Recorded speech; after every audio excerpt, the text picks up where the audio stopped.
All right, chat. I am only a little bit late. Only a little bit late. But we're there. We got there. Oops, shoot. Eventually. This is like terrible songs. Don't know why I keep hearing the same songs over and over again. It's just like I skip over the bad ones.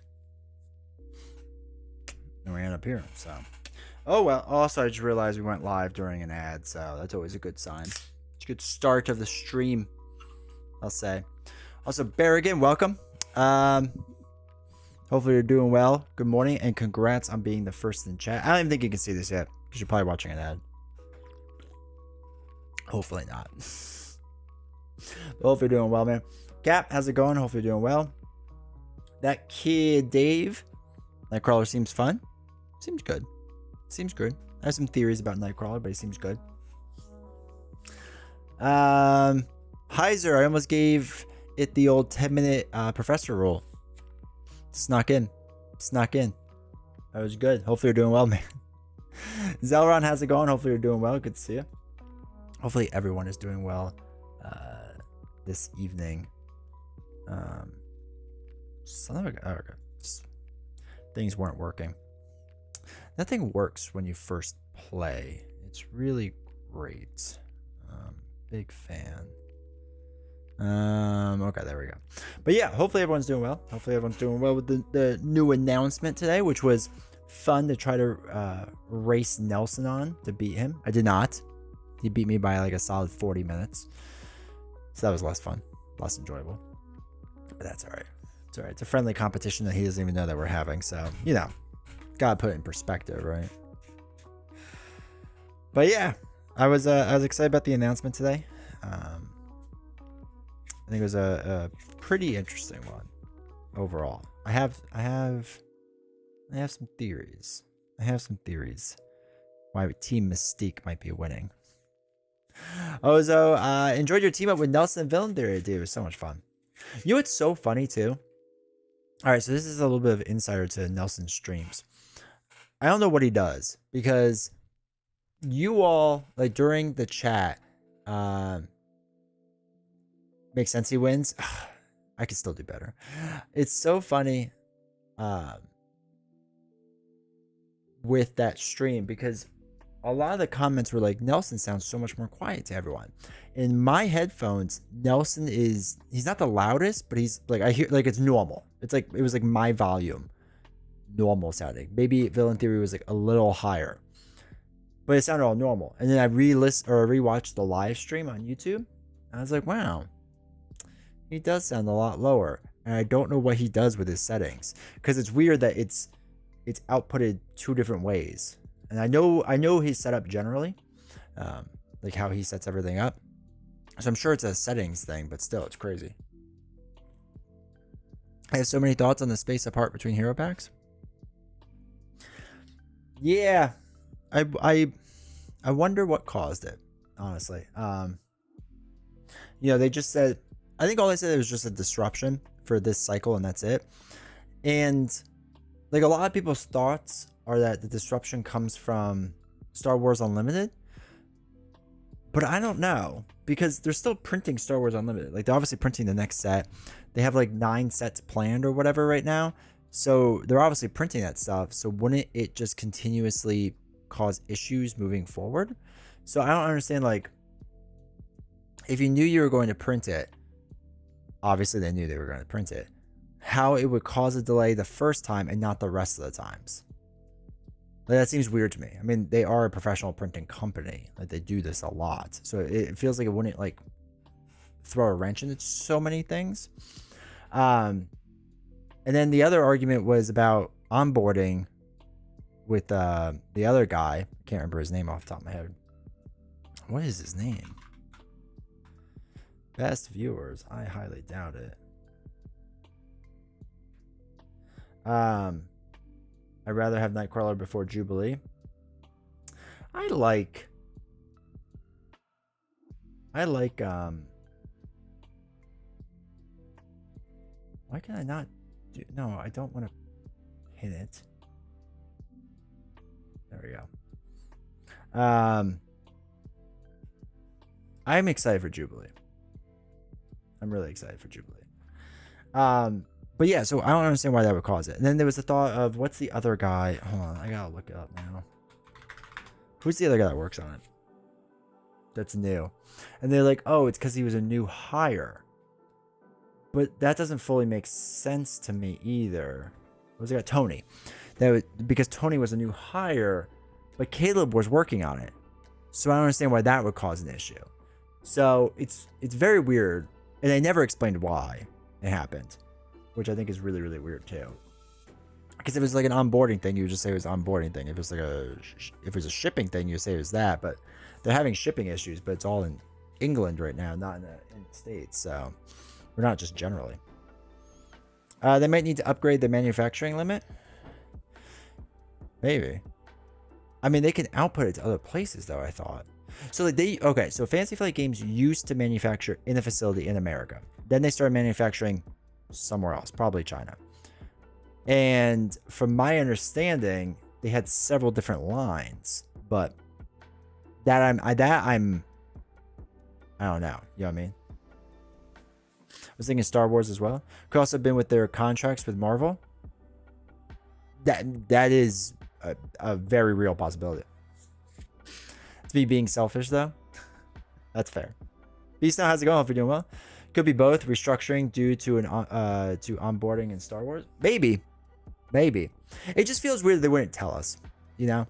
And I mean, they don't need to tell us or anything. It just, you know, it becomes fun speculation at that point. But it's just like, I don't know.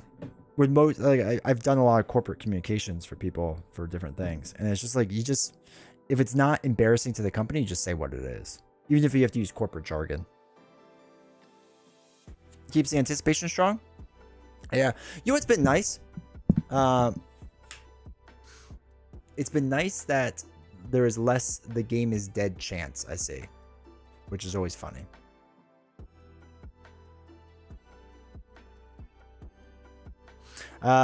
Feels similarity with the 97 writer that got fired. Ooh, what happened there? He hasn't said why, and neither has Marvel. Who's the writer? Do you know his name?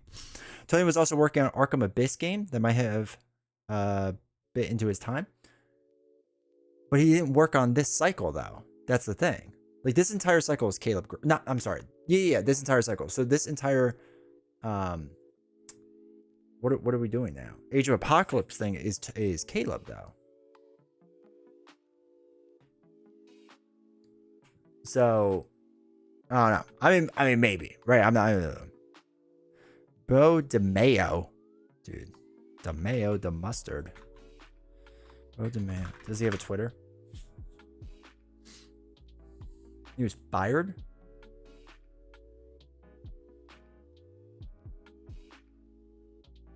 He was just tweeting about X-Men X97 like a couple hours ago.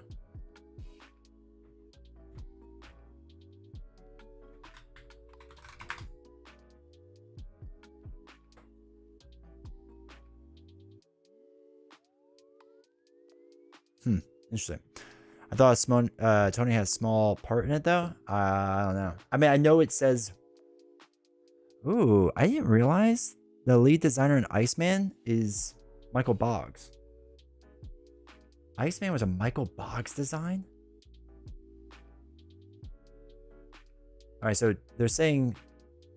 Alright, wait. Alright, so hold on, where's my desktop? So they're saying, okay, Tony was a part of Age of Apocalypse, which is weird because that's the opposite of everything we were told in like normal things, but whatever. That's that. Okay. So yeah, so Tony was a part of something, which again, when they said like on all the pre-release stuff that like it was solely gonna be Caleb. So it's interesting that they put it that way. Unless they're just putting their names on everything. Was Caleb's name on this? Or no? No. Is Caleb's name on anything in here? Wow, Psylocke was a Boggs design too? Bro, Michael Boggs had so many designs. That guy was so far ahead. Don't they design a year or so in advance? We don't know.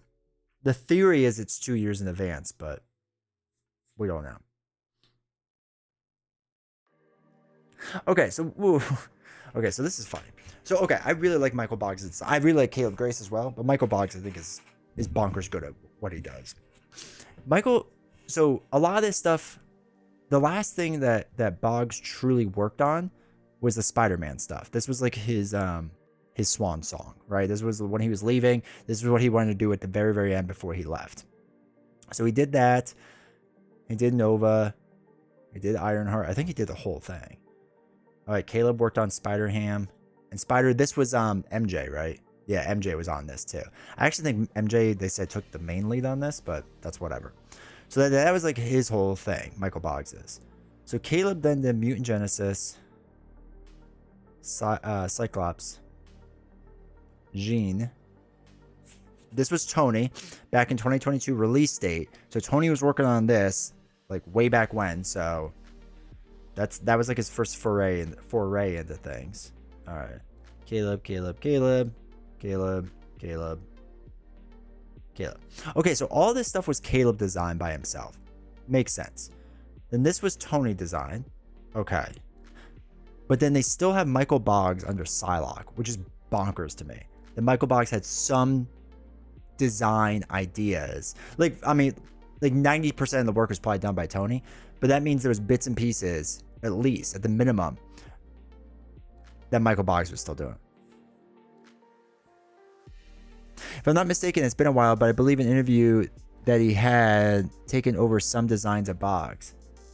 That's crazy. And again, I don't want to like be like Tony did no work. I'm sure he did a ton, like the vast majority. But there's got to be at least something there that's Michael Boggs's for them to put his lead designer stuff on it, which is wild that he was planning that far in advance, even past Spider-Man stuff, but didn't do Deadpool, which is really fascinating to me. That's really interesting to me. Okay, then anyway. What was this? Then this was Caleb with Tony, which is interesting. I wonder what Tony did in that. And then, yeah, and then Boggs worked on Iceman. And Tony supposedly is going to work on Jubilee. And Nightcrawler, we don't know yet.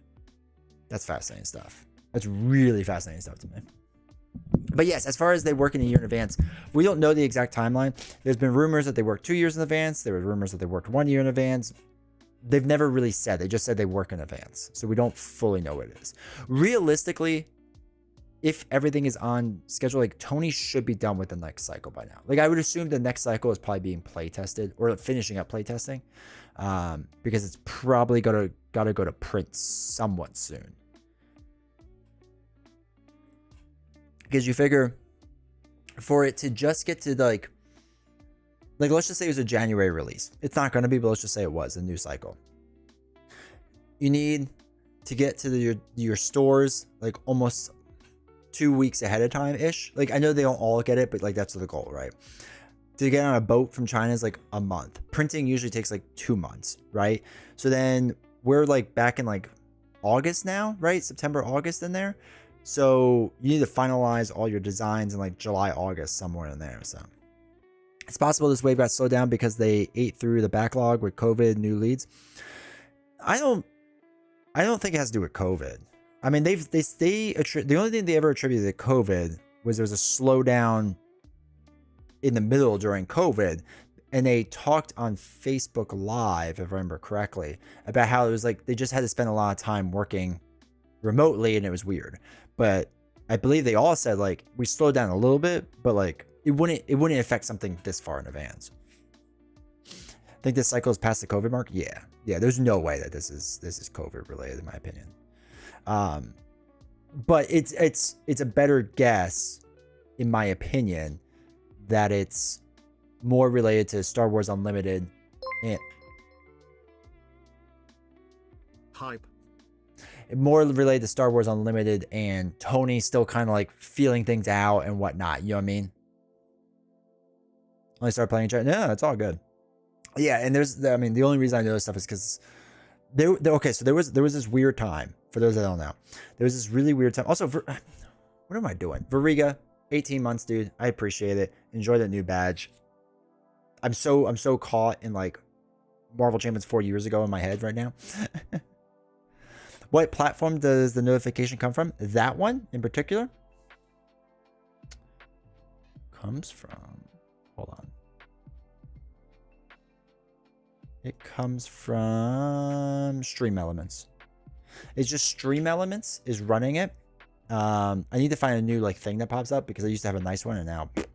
But anyway, Stream Elements is the platform, and then I just put TTS on, text to speech on, for anyone that subs or donates bits. I think it does it as well. So that's what causes that. It should work for YouTube as well, because they has a separate alert, but it has like the same thing basically. You know what I mean? So, but yeah, it's back in the day, like during COVID, because they did a thing where basically like every certain time, like the release date was going to be like, you knew when an article was coming. Like we all knew when an article was coming. It was really, really nice. And then kind of COVID happened and some other like Tony onboarding stuff and some other random things happened and just, you know, life.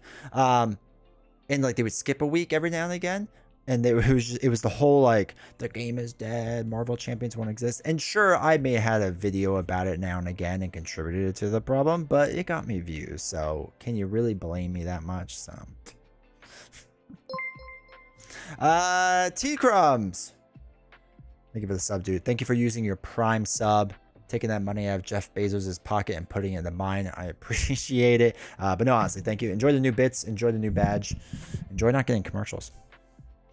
Okay, wait, I missed Clara. Clara, hi, I went outside and found an amazing shop. I bought a French translation of the Killing Joke comic, a Pokemon Elite Trainer box. Which ETB did you get? And Pokemon Soul Silver version. Ooh, Soul Silver is nice. Let me know what ETB you got. I'm waiting for the new one to come in. Masquerade or whatever it's called. I love the trainers in it.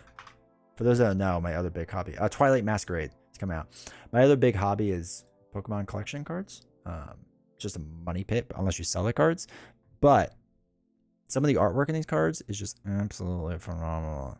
Paldea Evolved. I like some Paldea Evolved cards. But some of these cards I love. Paldea Evolved has some good ones. I really want this Eevee. I want this so bad. It will be mine. I'll figure out a way to get it. What was Paldea Evolved? Paldea Fates. Oh yeah, Evolved. There it is. What was that? Oh, the Magikarp. Yeah, I remember this box. I don't think I got anything good from my Paldea Evolved ETBs. They had some good artwork too. Oh, that Jigglypuff. Love Jigglypuff. Anyway.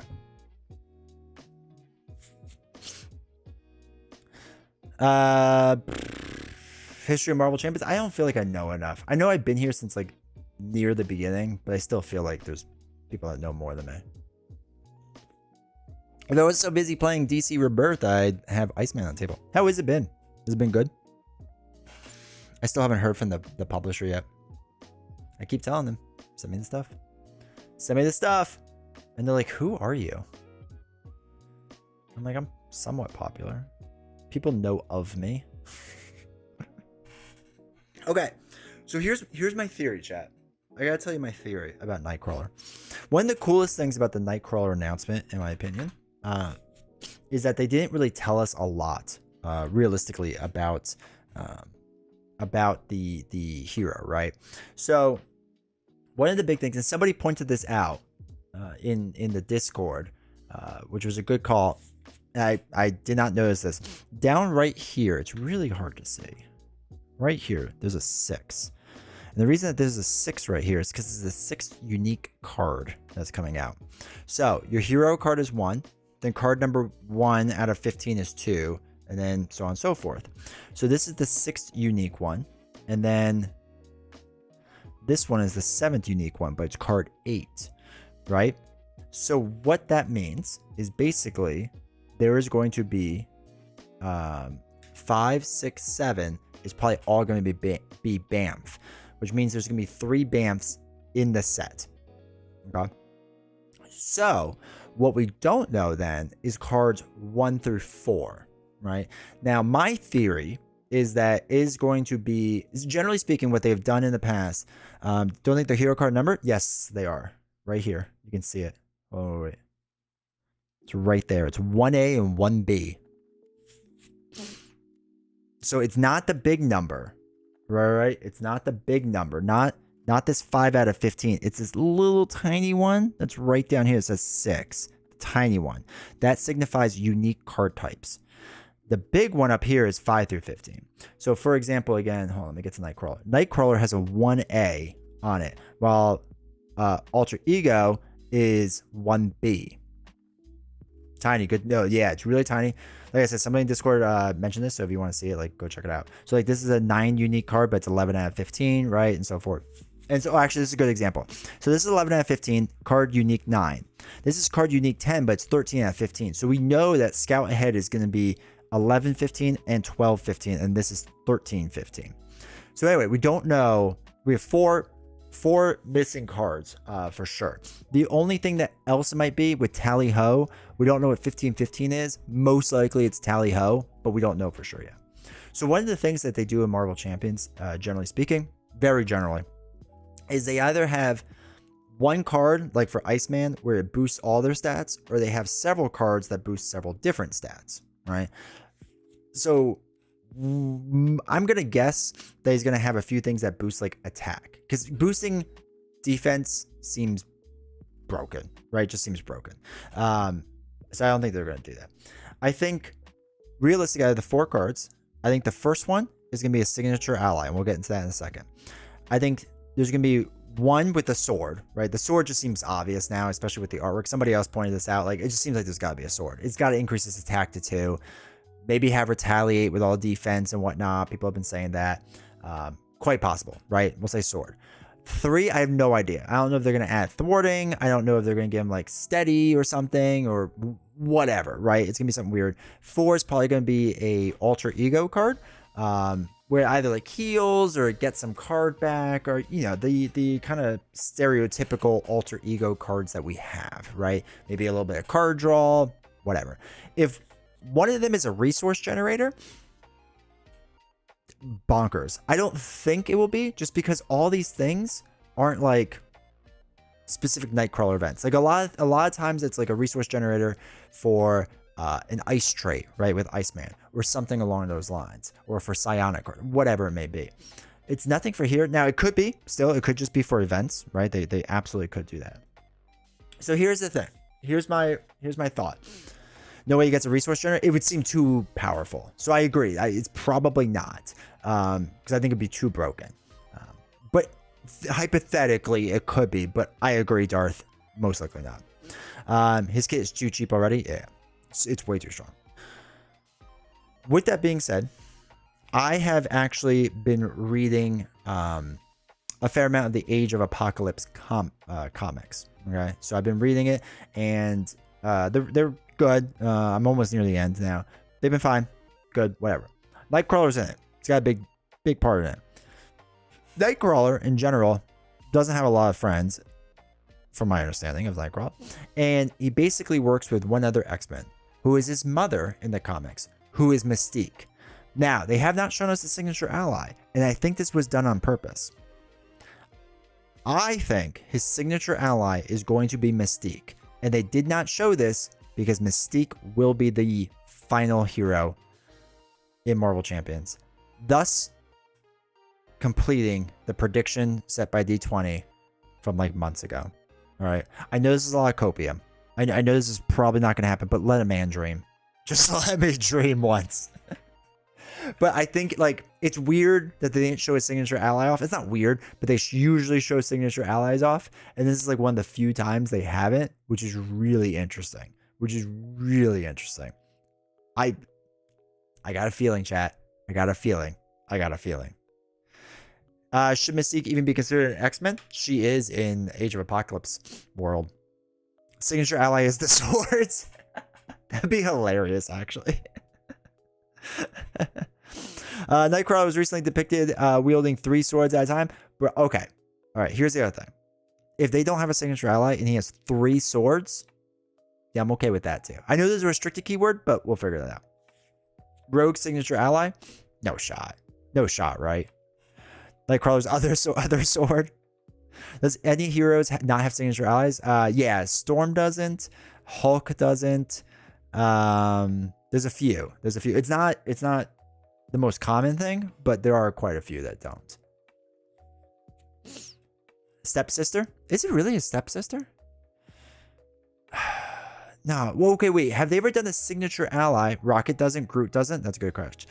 Have they ever done a signature ally twice? Because Rogue would be the first signature ally to be done twice, right? Which could be interesting that they would do it twice.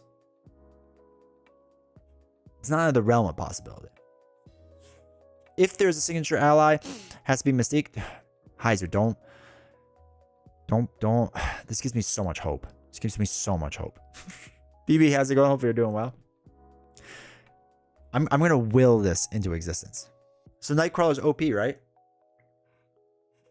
There's a protection rogue in the oh yeah, there is a protection rogue in the box. That's a good call.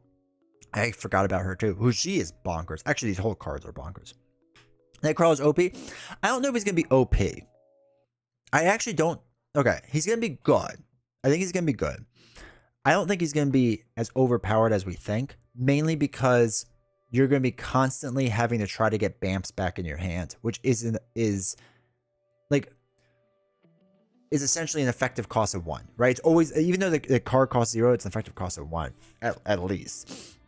So it's everything's a little bit more expensive than we think, but not like fully more expensive, if that makes sense. Can't have 2-star. Yeah. So I think he's gonna be very good. I actually think he's gonna be more fun than I thought he was gonna be. There's an upgrade that makes it easier. Yeah, he is squishy. He is squishy. He has decent attack, right? Obviously, teleport drop, bonkers attack. There's only gonna be one of them now. There's not gonna be 2. So there's only one of those. So it's kind of like a Cyclops thing he's got going on. Port and punch is interesting, as like it can do a lot of damage, but not. You know what I mean? If it's Mystique, technically it would be a copy of every hero pack, right? Bro, don't even get me started. He has 2 sabers. And could be differently named swords. Yeah, I mean, they give him 2 different swords. I mean, it's definitely a possibility.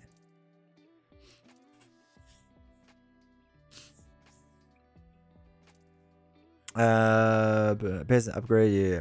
So yeah, I think he's gonna have at least 1 sword upgrade, alter ego card, signature ally, which leaves 1 blank. Right, 1, 2, 3, 4. Yeah, so at least 1. So. Signature ally, alter ego, sword, then maybe other sword. I could definitely see that. That could make sense. If he's usually with 2 swords.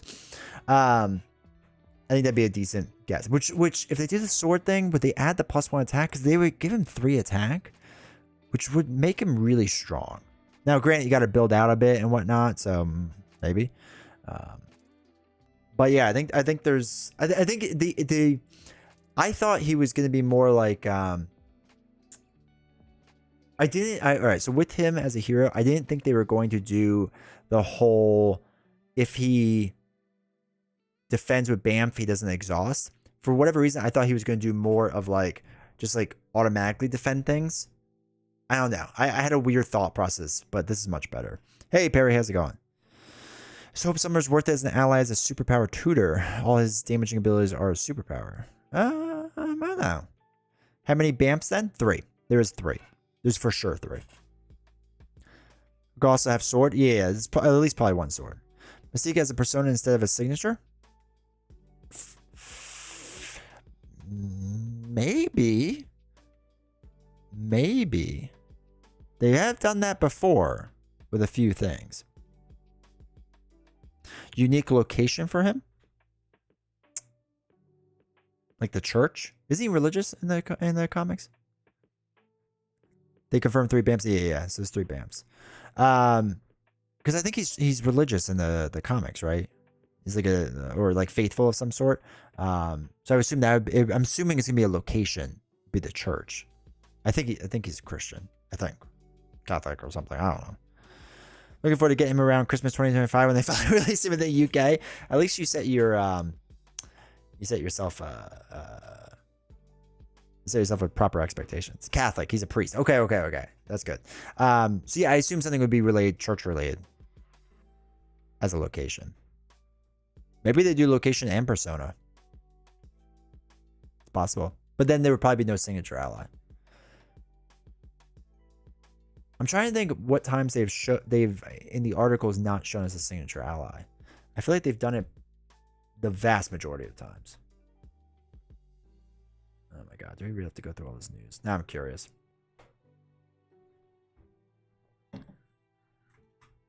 Alright, do we know who Jubilees is? Was it just as simple as Jubilee? We don't know.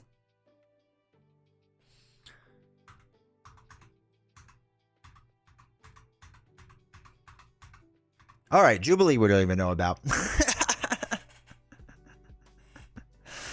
Well, a signature ally would need to fill a role in his kit. Maybe like Juan was Strange. Hers is Wolverine. Does it say Wolverine? Do we know for sure it's Wolverine? That was the assumption, but why was it?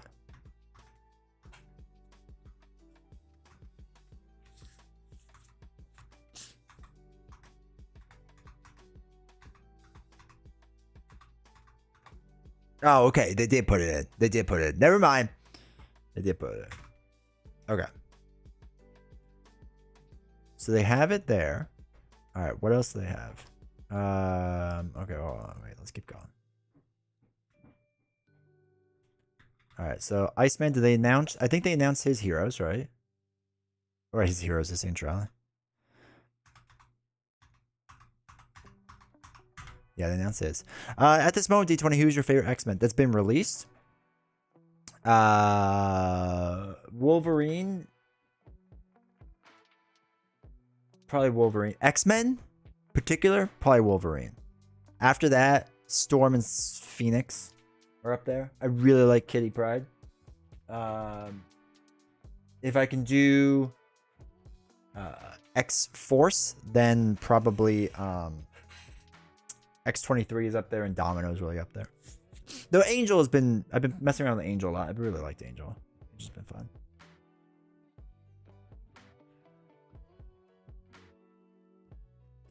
All right. I know they announced his signature ally.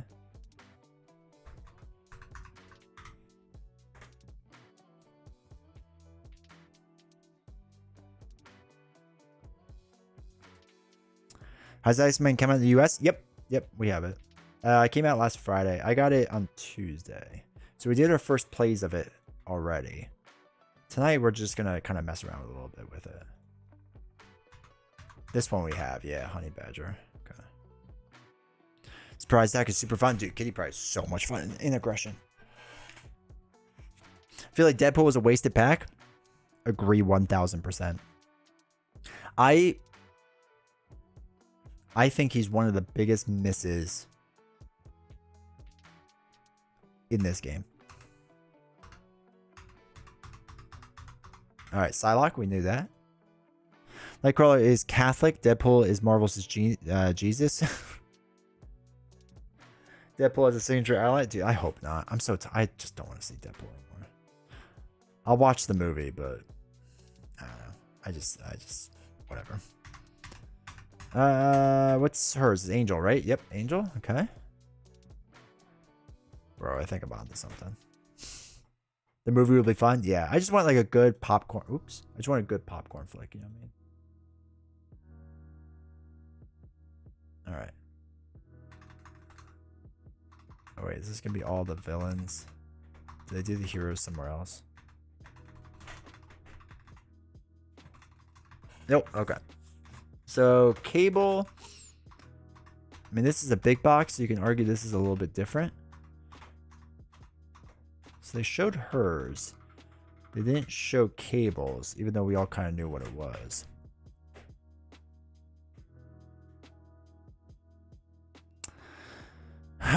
Excuse me, but there are dices, tokens, sleeves, and dividers in those boxes. Sorry, still falling about my discovery of the night. Oh, wait, what boxes?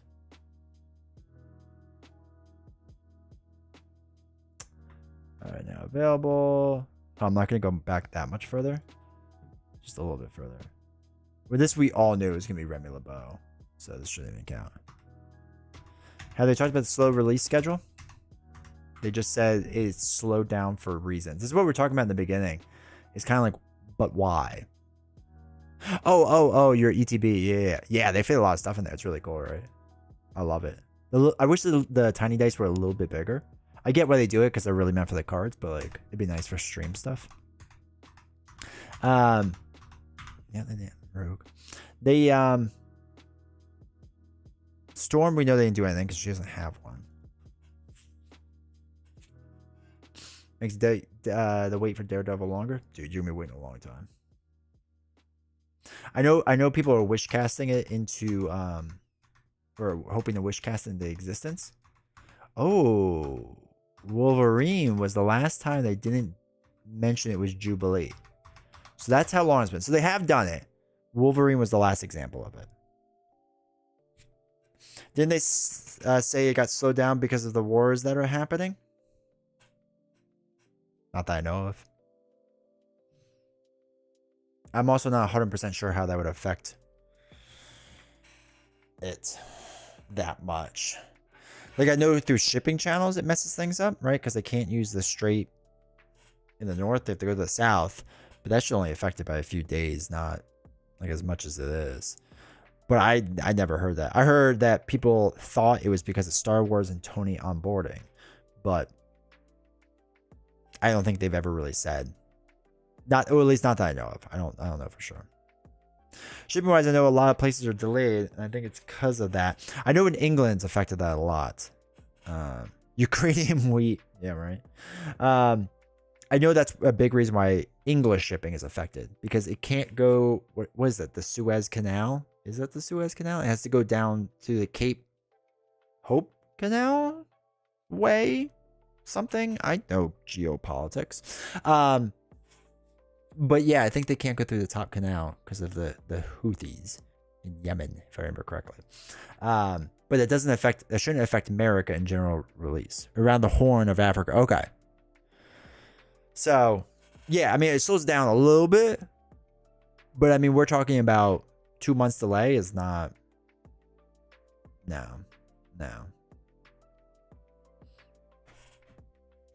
So, who knows? Who knows? Maybe one day we'll find out. But I was mentioning earlier, we were looking at design stuff. They put them on rowboats, on just a raft, and they just hope for the best. The one thing I was talking about is on Iceman and Jubilee, was it we said? That Michael Boggs is still getting credit for that stuff, which still blows my mind. All right, living for games. Welcome to chat. Hopefully you're doing well. Also, Juno, welcome to chat. BB, sorry, I didn't say hi to you all. Hopefully you're all doing well. Mystique Nightcrawler team up card called A Face Only a Mother Could Love. Dude, I'd be down. Anything that gets me a Mystique hero pack, I don't care how outlandish the theory is. I am on board. Okay, whatever it takes to justify that happening, I'm 100% for. So, whatever it takes to get us there, just Team Mystique. Though I was surprised, there's a lot of people commenting they think it's gonna be Beast on the YouTube video. I just don't see it. I don't see any way that seems like the posture of wait, did I just say Mr. Beast? Don't see it as the posture of Beast at all. It just doesn't seem like him, like alter ego form. Also, wait. I'll look at something really fast. Can't get anything within a couple months of release, so frustrating because I want to support them. Dude, Gene, I get that, dude. That is rough. All right, hold on. I want to see something really quick. The Human Beast? Beast feels like an odd exclusion. I mean, it would make the most sense. Maybe Human Beast? Yeah, but people are saying like it doesn't make sense with like how he's sitting and stuff. Like, I remember he was excluded pretty quickly based off of the silhouette. Hold on. Beast on staying one leg. I mean, look, I know a lot of people want it to be. I can hear like a weird whisper in the background. Oh, my phone's talking. Stupid phone. Okay, so I know a lot of people want it to be Beast, which is like fine. I get it, man. Wait, what were we looking at? Did I miss it already? The announcement page?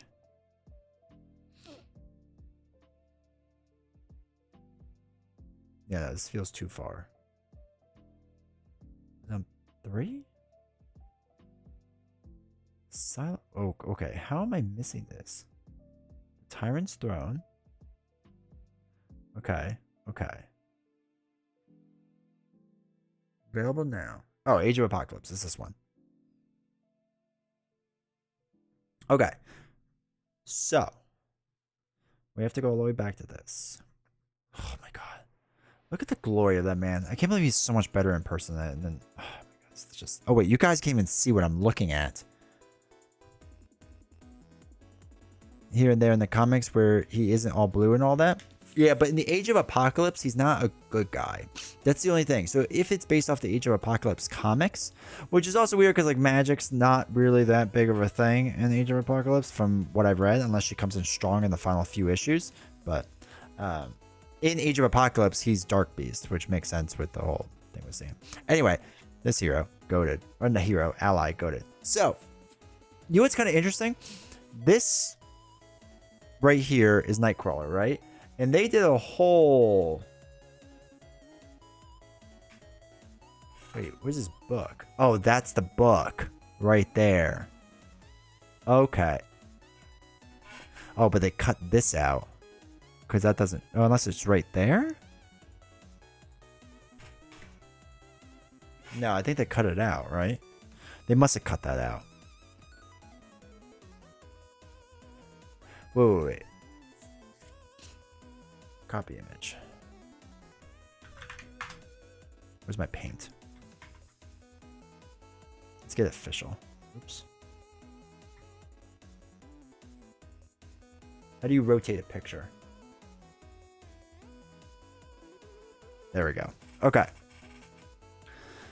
Church in the background of the art. Yeah. I think that's always gonna be one of his things. So.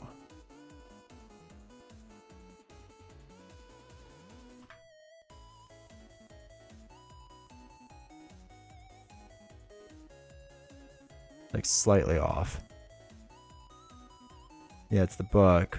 All right, so they just photoshopped this section out. Right there is what they did. Okay. Interesting. Wait, there was people that thought the tail was somewhere else. Like over here or something. But it wasn't. It was underneath him. You just never saw it. Nice. He's sitting upright. They use the same picture. So it shouldn't be different. I actually think that the ribbon's right here in this person's arm. So anyway, fun. Since they have Jubilee and now he's an X, they have to close out strong, right? They have to close out the cycle strong. So for this, it's definitely somebody sitting probably in a chair cross-legged.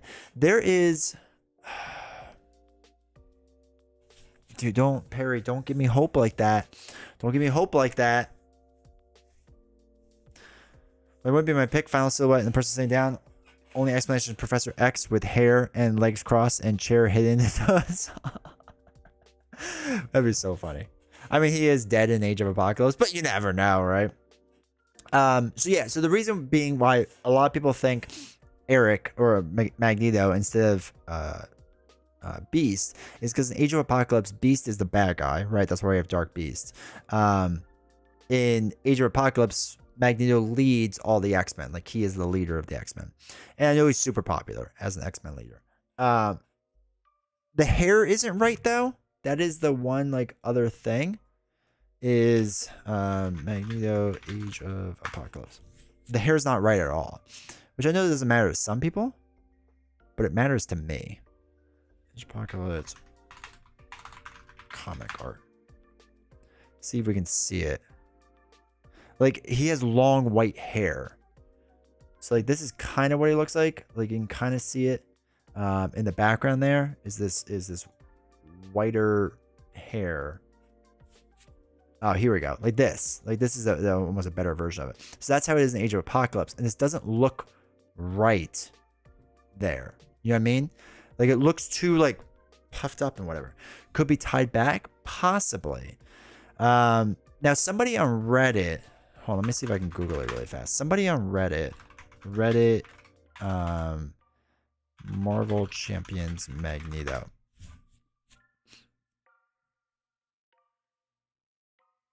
Magneto Hero Pack.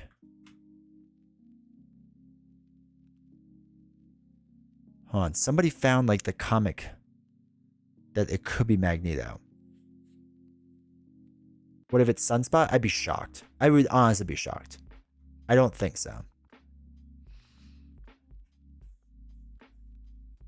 Not all of it comes from the comics, though.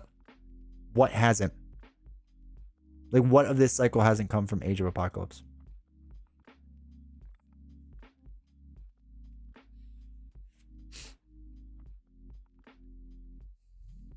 Is Matt Murdock calling it now?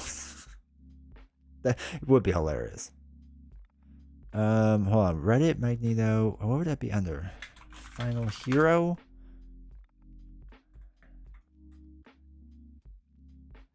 That's not it. The lawyers. The last hero is the friends we made along the way. Iceman. Thought about the heroes next wave. My favorite heroes. Unwanted heroes. Dang, Google is so bad. I hate Google. It never finds anything I need.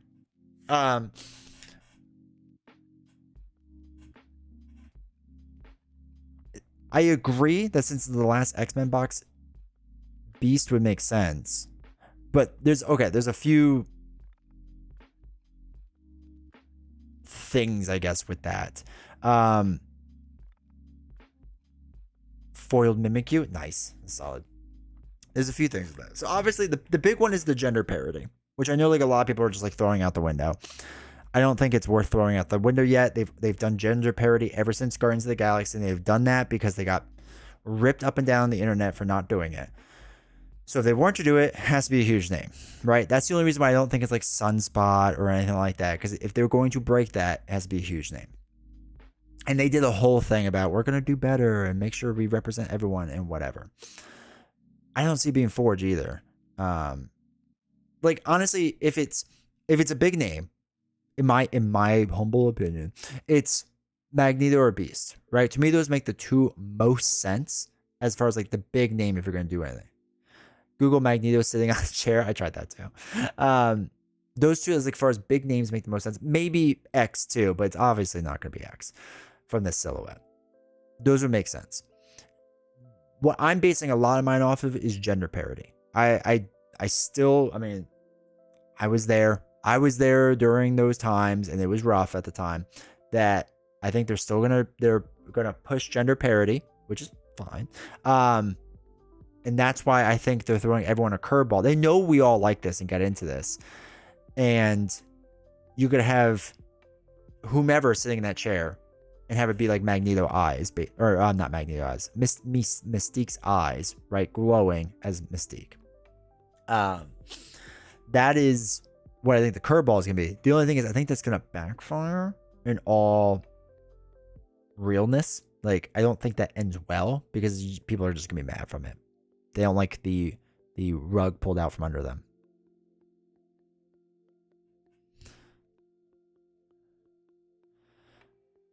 I just meant to say the image they used for Iceman didn't come from the comics, I think. Did it? I thought it did. Hold on. Google image search. Let me let's duplicate this really fast. I thought it did. Now, I don't know, but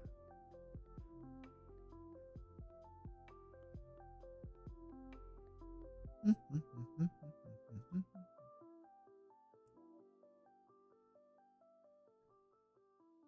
right, Bobby Drake.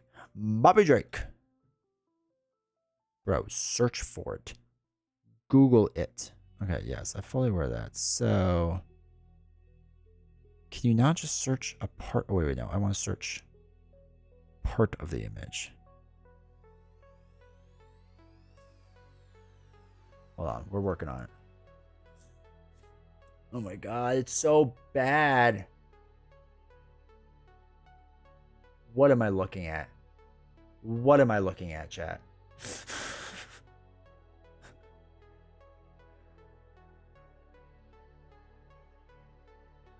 Okay. This has failed.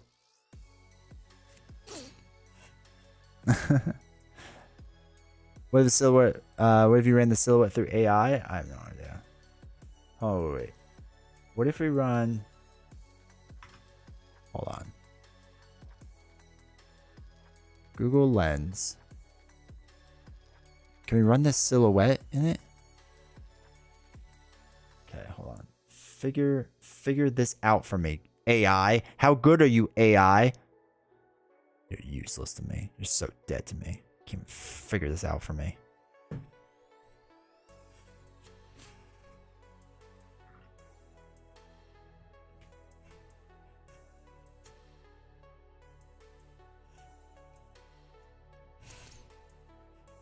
Pretty sure they don't do it. Do they?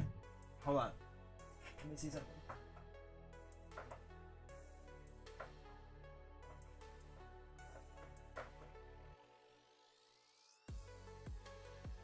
Oh my god, I pulled the card out. I'm trying to think of things I saw in trying to think of things I saw in the comics that I've read, and I just can't remember now.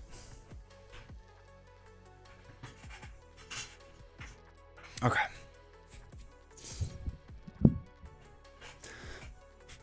Anyway, somebody on Reddit found an image that looks very, very, very similar to that. So, anyway, fun fact. When someone told me they were doing custom image for most of the new characters from now on, are they really? We all know it's Senator Robert Kelly. Oh, if only.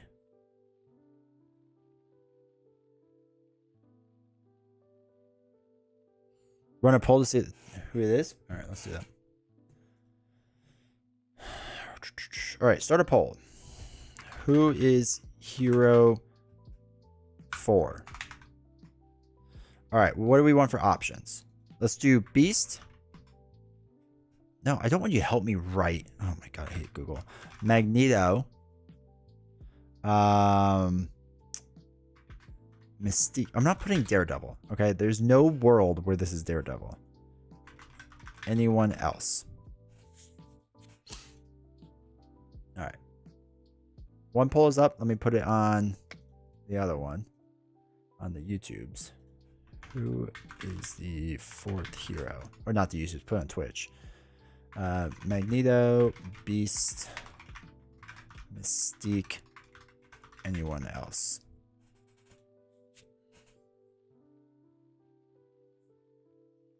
All right, let's see what you all say.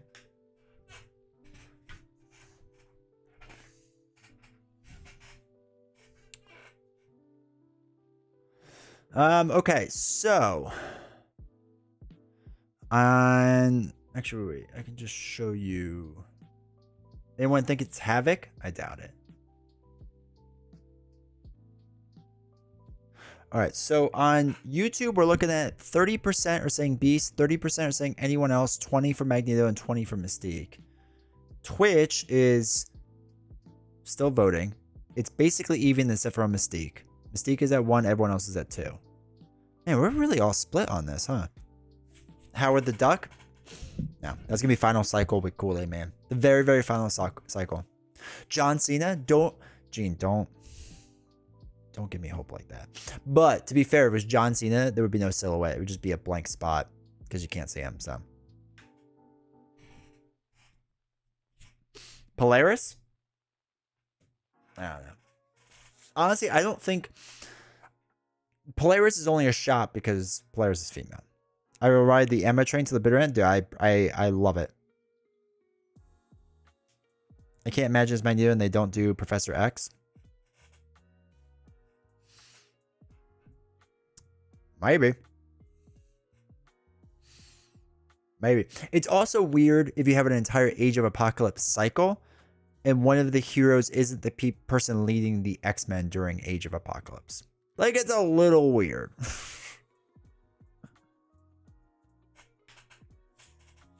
Galactus? No, Galactus is next cycle. Get ready. Get hyped. It's going to be the final boss for Fantastic Four. But I am also on the Emma Frost train. I don't know how we get there, but yeah. All right, so the Twitch poll winner is anyone else, then Magneto and Beast tied, and then Mystique. Twitch, you're dead to me. And then YouTube, Magneto is 38%, 23% for Beast and anyone else, and Mystique is 15%. Von Doom? I don't think Doom's going to be last. I think it's Big Galactus. I think Doom will be 3. I think they'll keep doing that 3 thing. Because why not? Makes it fun. But yeah, it'll be interesting. It's fun that we don't know who the 4th one is, right? Because what was it? The last one we knew pretty early on who it was, right? X23. Yeah, I feel like we knew early on who it was for the last one. We got it pretty fast. Because we knew Angel, we knew Psylocke, we knew Deadpool. Yeah, we knew X23. Yeah. So the last one we knew really quick. This one we knew the 3, but this last one's been the fun one. They could do 2 Fantastic Four boxes. Yeah, it's possible for sure. I think I've watched so much speculation about Magneto that I really don't want him as a hero now. Also, welcome to chat, Mac. I said Howard in all caps, and that did not come through with that font. I know. That's why I have this font. I am also very done with the X-Men. I'm just tired of X-Men. And like, look, I know a lot of people have waited a long time for X-Men. I'm really happy that they're all getting the X-Men stuff that they've waited so long for. People that have waited this long that, want to support the game, I'm happy they got it. And I know it brought a lot of new people into this game. They're just buying X-Men stuff and that's it. Cool. Like I'm very, very happy for all those people. I'm happy as it exists, but I'm done. I'm done. The only thing I want 3 waves of in a row in the future, since this is the only time they've ever done 3 waves of the same thing in the future. They've done 3 waves of Avengers, but it wasn't in a row. Is Spider-Man stuff. He'd be too OP as a hero. The problem with okay, chat. This is what I'm gonna give you as a thing. Let's say it's Beast, right? Because that's what everyone wants, right? Is Beast. What is he bringing to the table that's so interesting? Like, what's gonna be his cool mechanic that he's gonna do? Because I do not think it will be as nearly as interesting as what Mystique could do. I love the X-Men, but ready for my Fantastic Four? I think a lot of people are ready for Fantastic Four. And I know a lot of people are ready for Daredevil. You're going to have to wait. Auto generates double mental resource in hero form? They'd be way too broken. Just generates 2 resources? Broken. They wouldn't do it. There's no shot. Spider-Man 2099, Eddie Brock, Black Cat. Give me Black Cat. Give me Eddie. Give me Spider-Man's. Spider-Boy. Give me all of it. Not a big fan of Fantastic Four besides the 4 main characters. What other heroes would be part of that cycle? Silver Surfer. And then they had kids, right? Who were also heroes, I believe, if I remember correctly. Beast would be a thwarting demon with his character. That'd be interesting. Beast card double-sided because he does flips and stuff. All generate 1 mental then? Maybe. That seems like very boring though. But maybe. Spider Buggy, Dino Spider. Namor? I don't think they'll do Namor. A 4 mental resource card. So if they did that, also don't be rash. Welcome to the chat. Hope you're doing well. If they did that, like a huge resource card, does that mean that his cards are going to be really expensive? I hope they get Midnight Suns separately. I hope that is like a wave that comes down the road. What if Midnight Suns is the next thing? Like, is Midnight Suns officially X-Men stuff? It is, right? I don't know if I can handle that.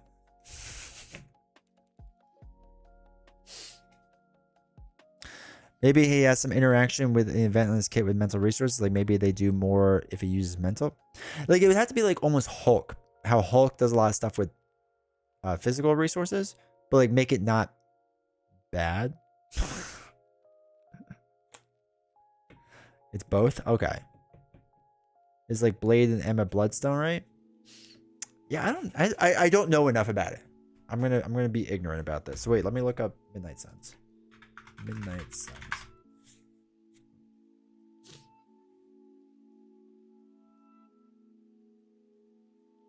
Alright, I'm getting the video game.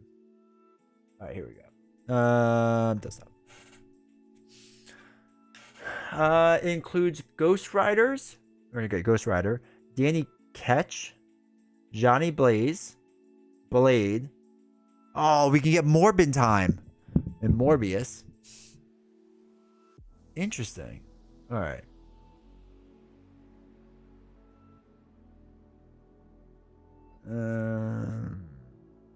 So the leaders are Blade, Johnny Blaze, Danny Ketch. I didn't realize there was 2 different Ghost Riders. I'm gonna be completely honest. Morbius. Then just Blade as a member. Spirit Rider. Magic again. Nico Minoru? Oh, Wolverine. Let's get a different Wolverine. Previous members. Okay, so Elsa Bloodstone. Yeah, she's in there. Okay. Caretaker. Darkhold. These ones they only have things for. Madrid. Doctor Strange. Oh, Dr. Voodoo? Wait. No, we had Voodoo. Do we have Dr. Voodoo? Iron Fist could be a thing for sure. Man Thing? Give me that. Oh, Moon Knight? Scarlet Spider? Yes, please. Scarlet Witch, Strange, Vengeance, Werewolf by Night, and Wong. I mean, there's things there. I thought it was more X-Men related, so that's interesting if it's that. There are so many Ghost Riders. Dude, I'm so ignorant. I have no idea. I'm sure the 1 cycle a year format is driving you nuts. As a content creator? As a content creator, yes. As a player of Marvel Champions, no, I love it. I actually really like that it's only 1. Because I have so much content to play through. I just have too much. So I do enjoy it. But as a content creator, was it really nice to get all the views today from the announcement of Nightcrawler? Sure was. No Black Knight? I guess he's not a part of this. Doesn't look like it, at least. It's the edgy characters. Okay. And I had to play through Legendary. I still have the new thing of Ashes Reborn. I haven't even opened that up yet. I'm so far behind on stuff. Struggles to keep up. I love it. Yeah. Doctor Strange, we need another one, please. Yeah, make him fun. They can do anything but only once. Nico has a sorceress. Nico is a sorceress who has a staff that can do anything but only once. Dude, Marvin, that sounds like an amazing mechanic. That'd be legit fun. Like super OP cards, but you can only use them once in the game. And as you use them, they get just like in the victory display or something like that. That'd be an incredibly fun mechanic. Defender cycle? Defender's not going to be for a while. Wongers! They suggested that slowdown content was due to COVID. It seems like the design cycle is 3 years. I highly doubt it's due to COVID. I highly doubt that. Because they picked up and then slowed back down, which doesn't make sense. They slowed down during COVID. They announced they slowed down, and then suddenly it picked back up and then slowed down again. I don't believe it. I personally believe it's due to onboarding and Star Wars Unlimited. I wish they would just say that, but it makes the most sense to me. My favorite character in the video game. I still need to play the video game. Foil Ting Loot. Look up on pokedata.io. I think it is. You can see how rare this stuff is. I mean, pick up Ashes. Is it worth it for solo? I think so. I like Ashes Reborn a lot. You tear them up, you can only play Nico once. Valk is a defender? Well, it makes sense. Valk is goated. No more covert talk, please. But yeah, so it's Ashes Graysoul, 100%. They slowed down due to Star Wars Unlimited. They hinted at it during last year. Yeah, which is just frustrating. Just say it, yo. You know what I'm saying? Just like if it was that, just say it. Not gonna be mad. Just say it. Are we doing Protection Iceman tonight? Yeah, I have a deck built. Nico is a legacy game. It'd be hilarious. At least they're producing enough Star Wars Unlimited. Ha! I get it, because they're not. Star Wars has to be a huge portion of their income right now, so they're probably allocating resources away from Marvel Champions development. Supposedly, it's 2 different teams, but I would agree with you 100% if it's the same printing line, which is wild to me that they didn't predict that they would need more printing time for an entirely new game where it was going to have an incredibly high demand. But maybe they wouldn't, like, risk management style going, okay, we'll do a smaller print lot so that we don't take up so much machine time. Like, I don't know. Like, I know One Piece TCG and maybe Lorcana have had to hire additional lines on printers to like keep up with demand. So maybe that's what Fantasy Flight Games has to do in the future. I don't know. I don't even know if it's the same company printing it. The cards, like the packs, are different. So like, you know, obviously Marvel Champions has different blister packs, and the ones for Star Wars is paper, which is kind of weird. So I don't know if the printing company that packages it, like they would have to change lines to do that, because that's a whole different packaging process, right? So I don't know if that's two separate lines or one line that needs a big change. You know what I mean? It's just, it's kind of crazy. They're probably waiting to make sure it was a success, probably. So that's why I'm not upset with them like not having enough stuff. Like I'm more upset with Lorcana not having enough stuff, because you know your game is successful. You knew the Disney IP was gonna be successful, and they're still under printing stuff. But don't forget they're reprinting Arkham. Yeah, but that's like a known quantity then, you know. But I get it. I get it. How many factories in China produce card games? But Earthbound Rangers talked about it a few years ago, including back when they ran. There's the problem with Earthborn Rangers is they wanted a very particular eco-friendly printer and eco-friendly way of doing things, and there was only like 3 printers in the world that do what they wanted to do. And what's his face? The guy who runs Earthborn Rangers, who used to be the studio head, who's the whole reason why Marvel Champions has a campaign system, is because of him. Whatever his name is, he also worked for Chip Theory Games for at least a little while. God, I can't remember his name. Andrew something or something like that. Whatever it is. Andy Navarro. Andrew Navarro. I remember him talking about it. And his big thing is he wants to be much more eco-friendly, which is good cause. But yeah, the lines that do eco-friendly printing is, I remember like reading a whole article about it. It was like 2 or 3. You have to know the Star Wars IP would sell.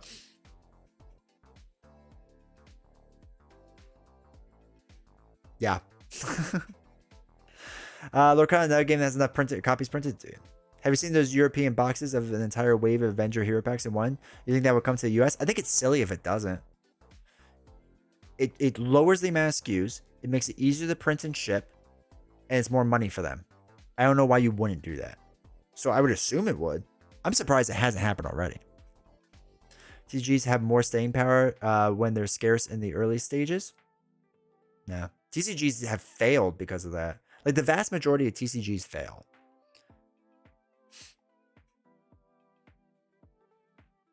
I don't understand the Lorcana MSRP. Everything is more expensive than any other TCG.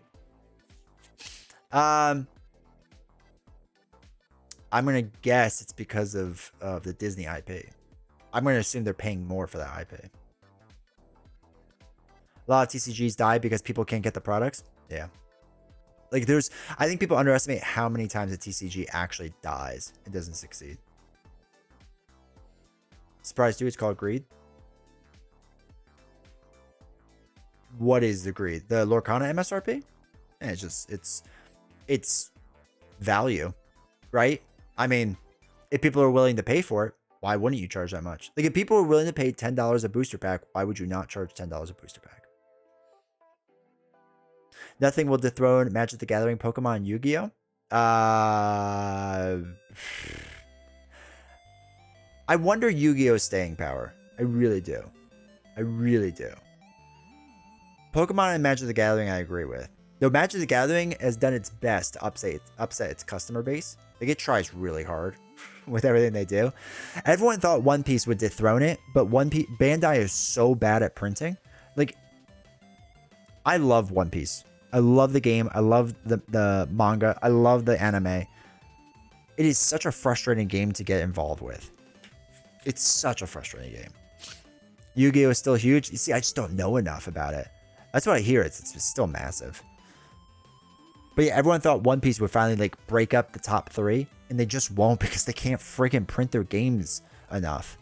Like people are begging for stuff. They're willing to pay so much higher than what it is, and they just can't get it. The Star Wars TCG dice game, one of the reasons that died was because no one could get it. Yeah. Love the Netflix series of One Piece, dude. It's so good. Digimon TCG, pretty good. Never played it. Never even looked into it. I can't. I have so many TCGs right now. I can't handle it. I pre-ordered the Star Wars stuff for the next cycle. We haven't even played it on stream yet. And I'm like, whatever. Load it up. Come on.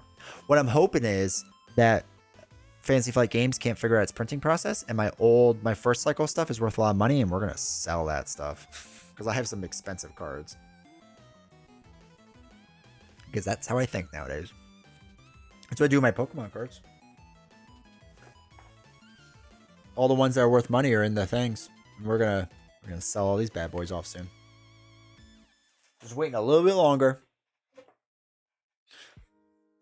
But like I always wanted to get into the Final Fantasy TCG, but I'm worried that's gonna die. But people seem to love it, or not. People seem to like it, I should say. It's just hard to get into more of that stuff.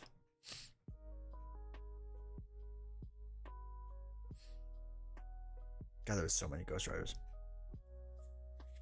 Was it the Final Fantasy? I think they're still printing. I think it's just very few. The Star Wars game looks fun, but I really don't want to get back into a TCG. I get it. That's why. So besides Pokemon's my one exception because Pokemon is all about me making money off of it. So that's a whole different thing. My thing with TCGs is I am willing to buy whatever the starter set is in one booster box, and that's it. And what I get is what I get, and what I don't get is what I don't get. Because I'm not playing competitively, like I don't care enough. So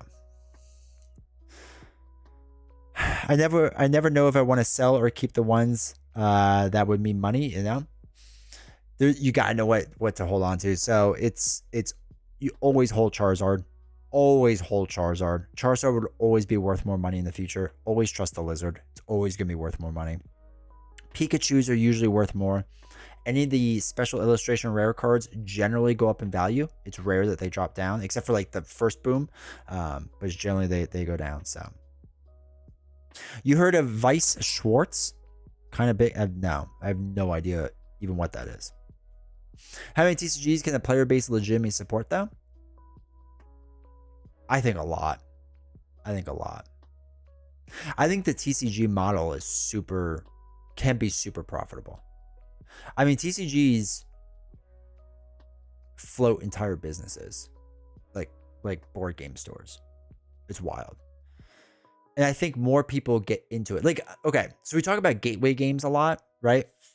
So gateway games we talk about the board game space a lot, but like, I see a gateway game going to a TCG like much easier than like me trying to get a gateway game into like Hoplomachus or Too Many Bones, right? Like cards make sense to people, especially basic things.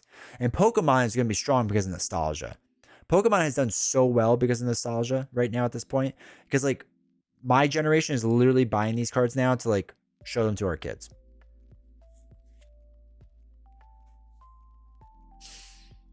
What about the Flesh and Blood game? Is that popular? It was really popular. They were running crazy tournaments, and I've heard it's not as big as it was, but I have no idea what the sales figures are. One of the things I like about Magic is there's enough cards that you make a cheap deck, $20 or less, that's competitive, because the card pool is so large now, right? Flesh Blood is dying, right? That's what I've heard. I've heard it's not. So Flesh and Blood, we did this whole thing back in the day. It was like Flesh and Blood 2.0, like something, was to like try to get more people in. And this was when it was first rumored they were going to do a solo expansion to try to get more people. This was like during COVID. And I heard that they spent a lot of time on it, and then it never kind of like materialized anything. And it was just kind of like a waste of time. So they kind of fell behind the 8 ball on a lot of things. And yeah, from my understanding, the people that are really good at Flesh and Blood, you have to spend a lot of money now. And it's just like, it's whatever. So it's like Smash Bros. For card games. Got a lot of IPs, meaning anime, and you 1v1. Yeah. I have 190 legendaries from Star Wars Destiny, but no one wants to pay shipping for the dice. Oof. Board game stores don't survive off board games. Fact check true. Also, welcome Finley. Hopefully doing well. They survive with either TCGs or Warhammer 40k. Is Warhammer 40k still that big? I don't know what the margins are on it. I know on TCGs the margins are apparently pretty good. It's crazy how fast games can die though. When Legend of Five Rings came out, where's Beast now? The Euros even event had 800 players. A year later, it struggled to 100. Dude, that's wild.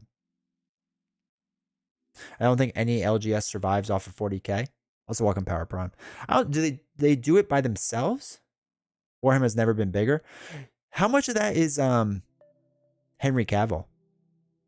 Yeah, 40K is big. Sigmar less so. I have no idea what that is, I'll be honest. Games Workshop takes so much of my Ma and Pa shop. I feel like it's big. I just don't like.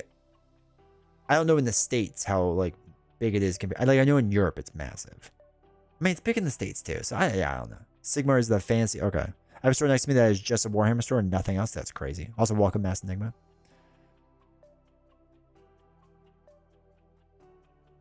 As a loyal core base. I know you all keep trying to get me into it. Maybe when not much down to Henry yet. No, okay. I just know he talks about it every 10 seconds. I love it. I love it. Dude, when his show comes out, it'll be interesting to see how big 40K get, or how much larger 40K. I don't want to make it be like it's not a big thing. Like it obviously is. 300 600 for a Warhammer army. Yeah, shops do all right. Yeah, but what's the margin on it? Is the margin good on it? Because that's what really matters. Because if they're spending 250 to 550 on it, then it's nothing. But I mean, I assume the margins are good, right? You'll be living on the streets in a week. Almost all pre-orders sell out pre-orders. Is this the D20 that's famous for its woodworking? He's not famous for woodworking at all. Hey, Leon, how's it going, man? Over doing well.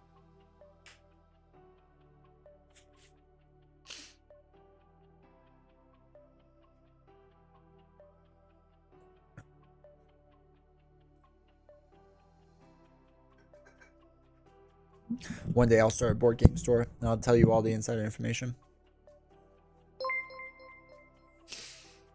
Don't be rash. Gifted a tier 1 sub to BB_nut. They have given 31 gift subs in the channel. Don't be rash. Thank you, my friend. Thank you for the gifted sub. Means a lot. Thank you for supporting everything. BB thanks you. Oh, BB already thanked you. But thank you, dude. I appreciate the support. My buddy owns an FLGS and the majority of his profits are Magic Pokemon with weekly tournaments. I can see that. It's what Nightcrawler would want. What would Mystique want? Can you do whatever that thing is? Unless it's taking away 10 gifted subs from me. Don't do that. I'm trying to convince my buddy to open a store with me. I'm going to see him this weekend. I'm going to convince him this is the future. That we know enough in the board game space that we can do this. And somehow be profitable. I don't know how, but we'll figure it out. I'll just live stream from the store. I'm hoping that I can just become a big enough content creator. That people would just like come to like hang out. Is that too much wish casting? This is what she would have. I have a lot of friends who run LCG or stores. Magic and Pokemon definitely make serious cash, but a couple don't really do card games and are doing well. I think you can niche out. I mean, it all depends on your market, right? For sure. Where are you around? I come. Well, he's in Jersey. I'm in Pennsylvania. So it would be kind of between there. Kodab Games. Thank you for the raid with your viewers. I appreciate that, dude. Hopefully you're doing well. What were you up to tonight?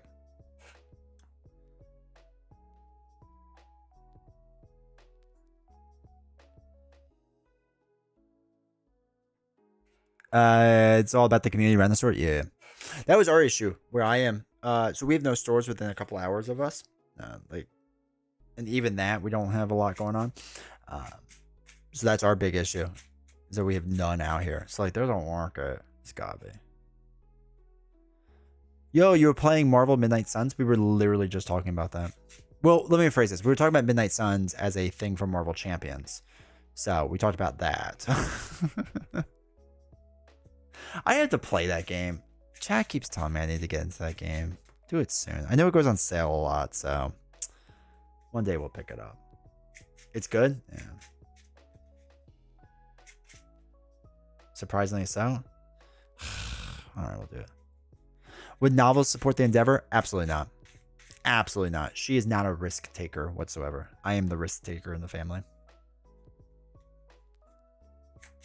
There's a Japanese only card shop near me. So that's 100% true. If you got the customers, man, it's there.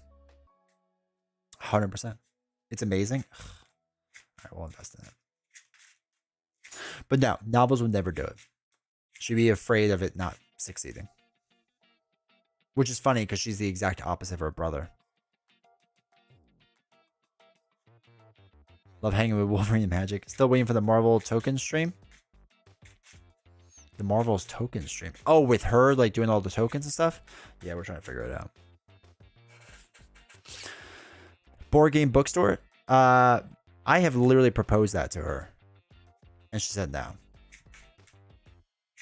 I want it as like a retirement job. Just pop shop. Yeah, I've literally said like as a retirement, wouldn't it be fun to own a business and do that? And she just said, no, absolutely not. I said, you could literally just read all day until somebody comes in to talk about books. And she's like, no, I'm good. So Barnes and Noble? Yeah, but we're smaller. And we don't have a Starbucks in it. We use good coffee and make our own coffee. God, I hate Starbucks coffee. It's so bad. It's not bad. It's overrated. Oh, goodness. You gotta sell coffee? 100%. It's the food that gets you in the States. You can't sell food because that's like a whole extra permit and stuff and like things. No. Can't do it. Lasagna, how's it going? Open a romance novel bookstore nearby. My wife was pumped. It's hilarious. So when she's live here tomorrow night with me, you gotta push the idea chat on there. Starbucks coffee is bad. It is bad. It's not very good. Especially when you get into good coffee. It's not very good. I always thought it'd be cool running a board game cafe. That's why that's literally what I want to do, is like a retirement job where it needs to make like just enough money to survive and like kill time for me. Vending machines and microwaves. But yeah, when she's live here tomorrow night, because we're going to be doing Marvel Legendary tomorrow night. I'm going to be teaching her how to play. So if you're interested in how to play Marvel Legendary and you never you're worried about getting into it, I'll show you how to play tomorrow night because I got to teach her. It's really simple. Beer bar in our town, and they have tons of board games for people to sit and play. That's awesome. I know there's a few Instagram accounts where there are bars that also are board game stores, and they have like board game nights essentially. And it's a really interesting business model. It's a really interesting business model. Most of the ones I've heard about are in New York City, which is kind of a bit far away from me, but not like completely. But I want to visit and I want to talk to them about their business. I know one was struggling, and I was trying to meet up with them, and I think they shut down in the middle of COVID. But I was trying to meet up with them because I wanted to back them because I think it's a good business idea. And I see a lot of Ghost Rider comparisons. Don't know how strong he will be. Seems strong on damage. Oh, Ghost Spider. Sorry, we were talking about Ghost Rider earlier.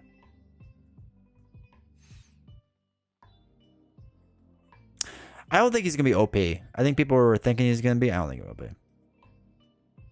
My bet is novels will like it more than champions. I think so too. She doesn't like deck construction as much, but she likes deck builders. I'll be there tomorrow night for sure. Good. I would love a board game pub. They keep opening and closing here. Because they're not 24/7. What, the board game pub? Hex & Co. in New York City? That sounds familiar.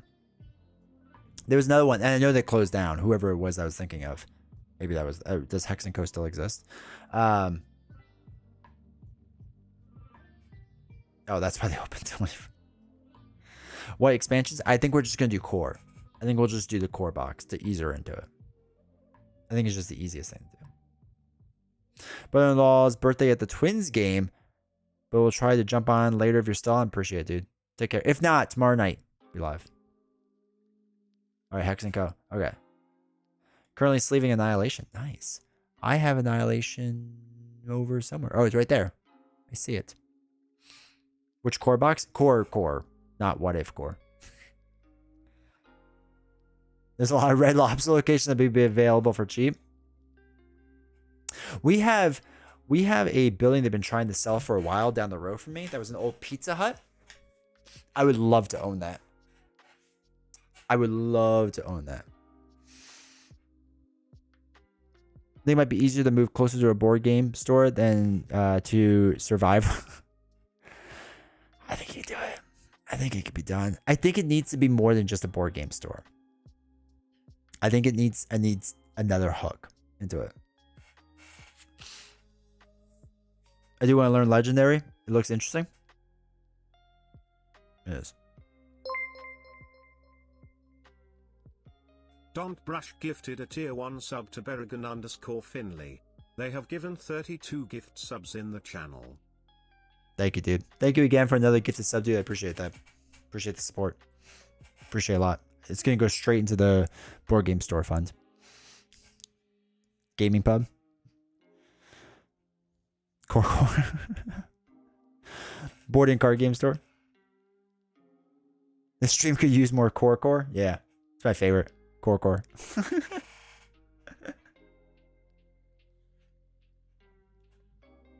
But yeah. Anyway, there's a Pizza Hut down the road from me. Do you have any special bystanders for Legendary? A couple. Yeah. I don't think we'll put them in for her game, but we do have some. We did it for the What If box, if I remember correctly. Only sell modern board games and Funko Pops equals business fail. Dude, GameStop's now buying your graded Pokemon cards. And I've only watched a couple of the videos, but apparently it's a mess.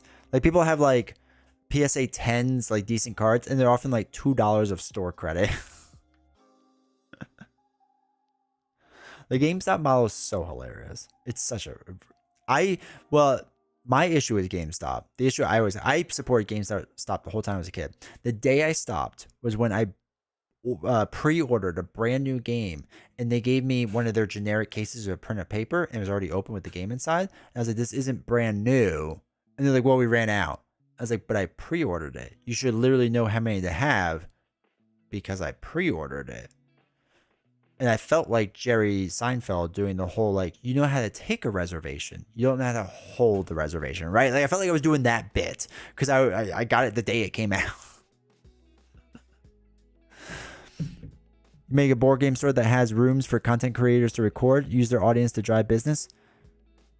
Bro, that makes so much sense. I need more content creators in my area, though. Want to see Happy Nightcrawler Day? Appreciate it, Mark. Hopefully doing well. I got so many I never use the basic ones. Too dull. Oh, for bystanders. Yeah, I get it. I just feel like it'd be easy for her if they're just like the normal ones, you know. But I gotta, because they come in one of the other expansions. I forgot which one. I think I have it, so I gotta add them in and whatnot. And call it brand new, dude. It drove me nuts. The day they did that. I was friendly with the manager too. I don't want to say I was friends, but I was friendly with the manager. And he was there. And I looked at him and I said, I will never shop here again because of this. And he was just like, oh, it's just what it is. I was like, yeah, and I'm telling you what it is. And I never went back there. Never. That's not true. I went back to browse and I saw him. And he's like, oh, you getting something? I was like, absolutely not. I was like, you screwed me over. I was like, I told you lost a customer for life. I hold grudges for a very long time. And I bought all my games from Best Buy after that.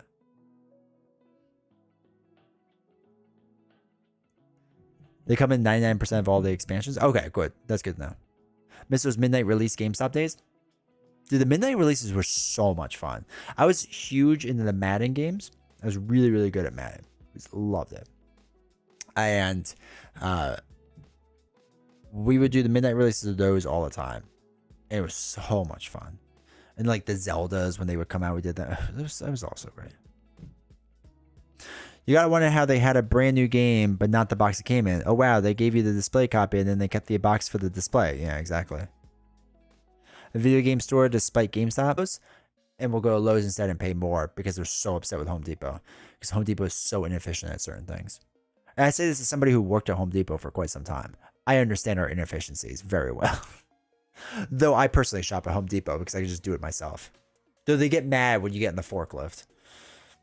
Smash Midnight? Oh, that's a good one too. I did enjoy a good Smash Midnight release. I always wish I was better at Smash. Because like people that got really into it, it was fun. But like, I'm not like, all right, I really love fighting games. I really love fighting games. I still need to buy the new Tekken, but like Street Fighter has come out, Mortal Kombat's come out, right? Like all of them. I love playing them. I wish I was better at them.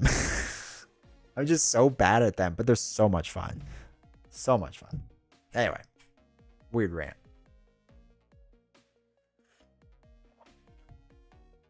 You don't say big money at Menards? We don't have Menards by us. Fun fact. I wish we did because I would save so much more money. Do you have the Shield expansion? Yes. Yes. I don't think it's sleeved yet. But hold on. Hold on. Oh wait, there's the Midnight Suns one.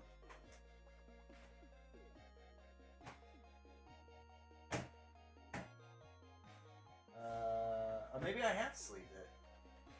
Alright, it's not up here, which means it's sleeved somewhere. So yeah, I have it somewhere. Best has to be Marvel vs. Capcom. Dude, those games were fun. The crossover games were fun. I actually like Injustice too. They were fun. The only midnight release I ever attended was Halo 3. I never got into Halo. I was always a PS guy. Even pros wish they were better at fighting games. That's fact check true. I have a blister on my thumb right now from playing Marvel vs. Capcom for the first time in a while. That's amazing. I'm actually, so not to be too embarrassing, the thing I'm playing a lot right now is WWE 2K4. I've been playing a lot. I have a custom campaign that I'm going through. It's pretty fun, let me tell you. I was playing Tales of Arise, and I got upset with the story, so then I just went on to like punching some wrestlers in the face. Okay, with what we know about Nightcrawler so far, are there any protection cards that you think will perform well that I should make sure I have in advance? Electrostatic Armor, I think is a good one. I think if you use his pre-con deck, where... Hold on.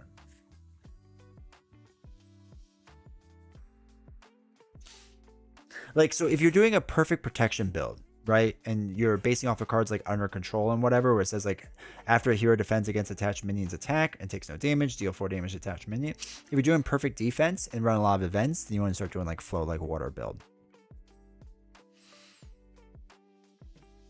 2K24. Yes, sorry if I screwed that up. Yeah. But as far as his stuff, I have no idea. It's just so event heavy. I have no idea. Run a resource generator. DC game has the Injustice box, and it's the only one I don't have yet. Sad. Power protection? Yeah. Real question though, top wrestlers, current or all time, male or female?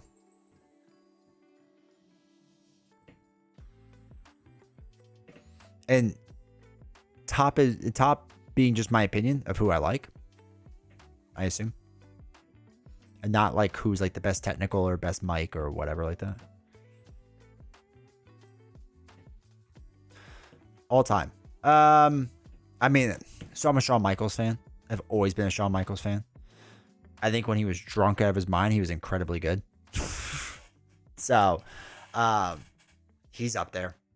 I mean, as far as like all-time greats, it's hard not to put Hogan on that list because of what he's done for the business. Like, you don't have to like him as a person, but what he's done for the business is massive. So it's hard not to put him up there. Razor Ramon I always liked. Razor Ramon and Diesel, or Kevin Nash or whatever. I mean, they changed everything. They changed everything with the NWO. Like, I to this day remember when they started. I remember that whole thing. I remember the downfall too. But I remember that whole thing. And I remember when Hogan came out as the third member. It blew all of our freaking minds. It was crazy. Sting. I just feel bad they wasted Sting for an entire year. Goldberg. I can't stand Goldberg. I know he was so over. Like, it's still crazy to think about at that time how over he was. But he was such a stiff and bad wrestler. Like, I went back and watched some of his old matches that were big. And I was like, wow, he's really bad at this. Dude, the Razor Ramon Shawn Michaels ladder match, what was that? WrestleMania 3 or something like that? Or 5? It was pretty early on, right? That was good. That is a good ladder match. They botched a little bit at the end, but it was really good. Can't not say Stone Cold. You know what's wild to me? Stone Cold was only like at the tippity top of his game for like a year, right? 99, like 2000, like in that range. And then he kept getting hurt. It felt like at the time he was the biggest thing for like, had been for like decades, right? But it was really like a year and a half. Ultimate Warrior refused to high five me and my friends at WrestleMania. Dude, screw that guy. Oh, honestly, like everything I read about Ultimate Warrior is like he was just a terrible, terrible guy.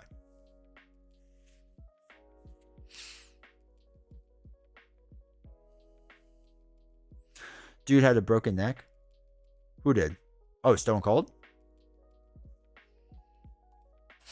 Dude, Stone Cold. Oh, WrestleMania 10. Thank you, thank you. Thank you, Iowa. Yeah, I couldn't remember when it was. But they're up there. Obviously, Stone Cold's up there. I know everyone loves The Undertaker. I was never a big Undertaker guy. His gimmick got too old for me too fast. So I was never a big guy. I think as far as athletic freaks go, Brock Lesnar's up there. I don't even like Brock Lesnar that much. But watch, especially in his prime, watching that guy move around. Forget about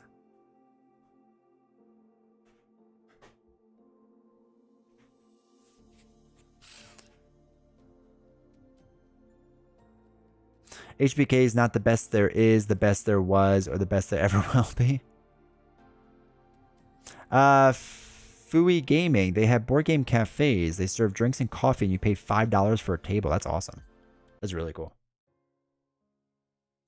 But yeah, there's a lot of people up there. I mean, Ric Flair's up there. I don't like Ric Flair as a guy, but he's up there. I was never a big Triple H guy, but as a manager for WWE, I respect him a lot right now. I like John Cena a lot. I've always been a Cena guy, so I'm a big fan of his. I think he's been great for the business. Last week tonight, breakdown of the BTS of the WWF WWE. All right, I'll watch it sometime. And then like nowadays, like as far as who I like Cody. I think Cody's fine. I've always liked Roman too. I think he's good. I can't stand Seth Rollins. He's too much for me. Honestly, with a lot of that stuff, like the women's side is more interesting to me. Like, I like Gunther. He's pretty good. I actually like Jake Paul.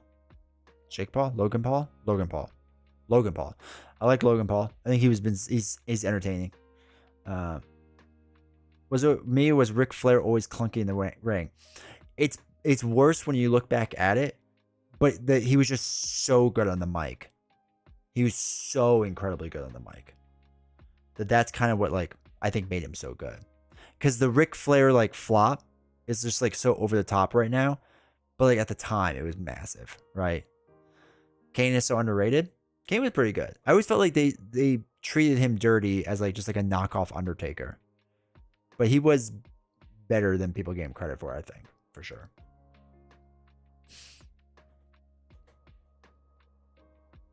And I know people always talk about like Bret Hart was technically good. I wasn't bad on Bret Hart. Like I think he was fine. So would you say he was magic on the mic? I don't know if I go that far. But yeah, nowadays, who else is there that I like a lot? I don't like KO. I don't like Sammy. I can't stand those two. Judgment Day stuff is interesting enough. Punk McIntyre. I don't even like Punk that much, but I will say the Punk McIntyre feud has been really fun. You still not playing? Not even close. We're still like 6 hours away from me playing. I'm just kidding. We're going to play soon. The Punk McIntyre feud has been fun. I like Drew a lot. I've never liked Punk in the past, and I actually don't mind him now because I think the feud's really well done. Randy Orton, that's another good one. I like Randy Orton a lot.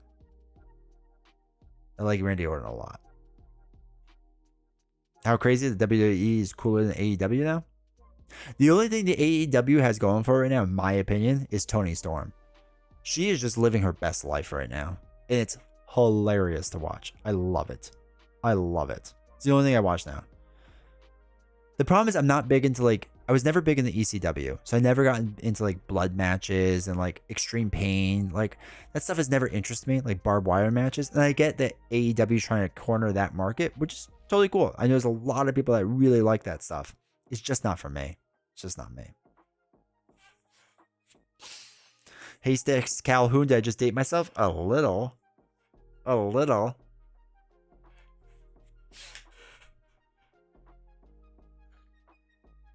Favorite type of match? I really like the War Game style. I think that's been a lot of fun. Maybe because I always liked Hell in a Cell. And the problem is Hell in a Cell got ruined by Seth and The Fiend, right? After that, just kind of like ruined it for me. That was just, it was such, oh, that was so bad. But I like War Games and that setup. I think that was cool. Bonesaw from Spider-Man 1, dude. Bonesaw's so great. Walter is the best thing in wrestling right now. Yeah, he's good. He's good. And then like I was saying, on the female side, like I want Liv to do well right now. I've always liked Liv Morgan. She better finish her revenge tour. It's a little clunky right now because it was obviously supposed to be against Rhea Ripley. So like it feels forced for Becky Lynch, but that's fine. I want her to do well. I've always been a Bayley fan, so I'm happy that she's doing well. I've always liked Asuka, so I like that. Finally making Chad Gable the new Kurt Angle. It was about time. And I always felt bad for Chad because they obviously didn't know what to do with him for the longest time. And I'm happy like they finally found like the thing. Nacho Libre was the best wrestler. Okay. I have a quick side note about Nacho Libre and then we'll slowly get into this. I went to a work event in Las Vegas, right? And it was a big customer dinner with these people that spent a ton of money. And we went to this Mexican place. It was really, really good. And we were all drinking a lot. Okay, it's a great time. And I may have had one or two too many drinks, right? Just a bit much. We weren't driving or anything. We were taking Ubers and being safe and all that. Anyway, went to the bathroom. And the Mexican place in Las Vegas, if anyone knows of it, when you went in, above the urinals, there's a TV. And it was playing Nacho Libre. And every time I went in there was a scene of Jack Black staring at me as Nacho Libre, because he does that a lot in the movie where he just like kind of like stares at you and talks at you and whatnot.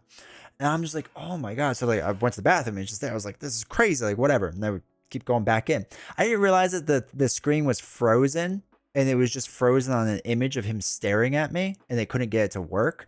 But I thought I happened to catch every single scene where he was just staring at me the whole time. It was like blowing my mind because I was going to the bathroom like every 5 minutes because I had too much imbibed a little too much alcohol. So anyway, that's my fun Nacho Libre story. Liv Morgan is so underrated. 200%. I was into wrestling for 5 minutes in my life, and I look back at those dark times. Dude, wrestling's fun. I enjoy it. I feel like I walked in the wrong panel in the con, and I'm stuck in the middle seat.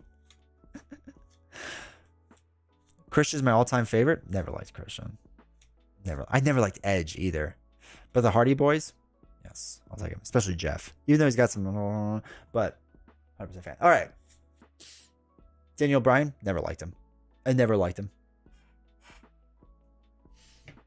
Which Marvel Champions character could be the best, worst wrestler, excluding Spider-Man? Well, first of all, Spider-Man is the best wrestler. We know that for a fact. Who could you 1v1 in the ring? Hornswoggle. I feel like that's it.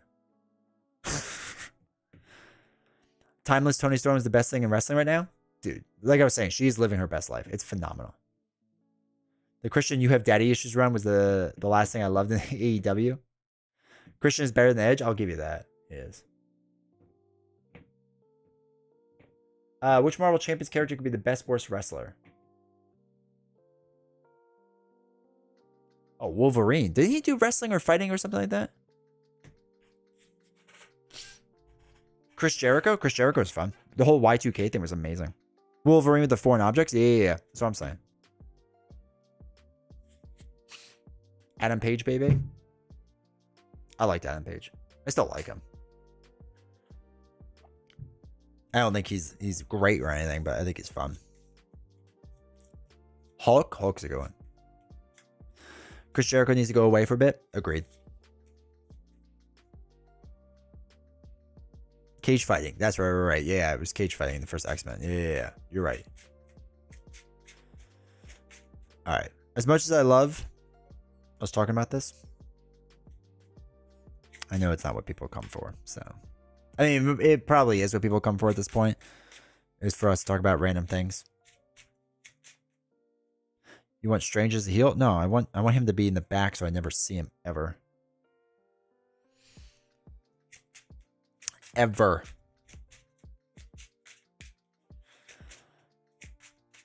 Final boss rock was way better than I thought it was gonna be. 100%.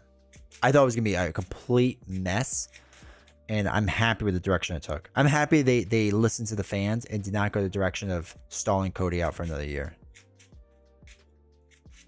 Random chats are your thing? Yeah. That is true. That's all we got. When I do this full time, that's gonna be most of the stream. It's gonna be 4 hours of us talking about random stuff. And then finally we play our game for a little bit. Vince wouldn't have listened. I mean, he listened during the yes movement. I mean, I agree that there's a very high probability that he wouldn't, but you never know.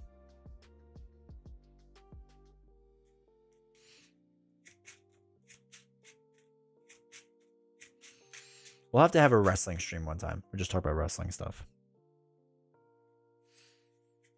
All right, chat. So, what we're doing tonight. This is my deck. I don't know if it's going to be good, but it seems all right to me. We are doing Risky Business. We're doing Standard 2. Because I haven't played Standard 2 in a while. And I thought, why not, right? Why not? Risky Business is generally considered pretty easy. So why not put Standard 2 in and see if it makes it any harder? I don't know. Maybe it will. Maybe it won't. So we're putting that in. See how that goes. So we have to do is force interrupt. We're taking amount of damage. Do that stuff. Okay, we'll do all that in a second. And yeah, we'll see how this goes. Just for fun. See how it goes. Maybe this will be a good matchup. Maybe it won't. Who knows? But I figured at least Standard 2 would make it a little more difficult. So no, we don't want to do Infinity Gauntlet. All right, so 1 completed.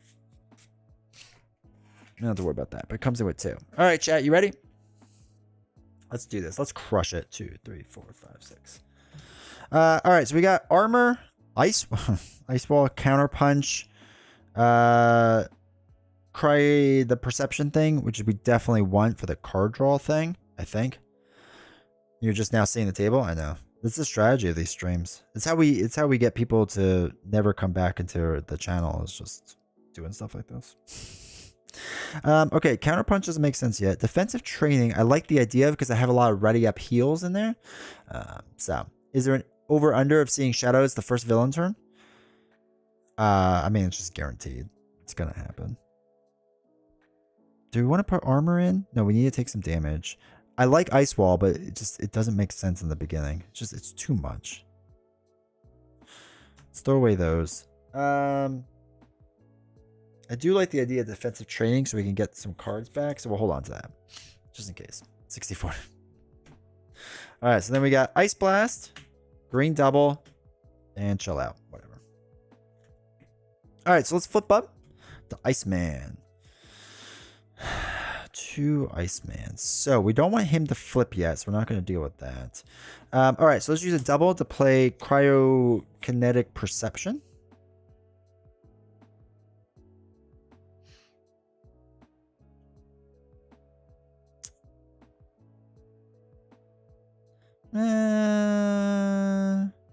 Let's dump 2 cards.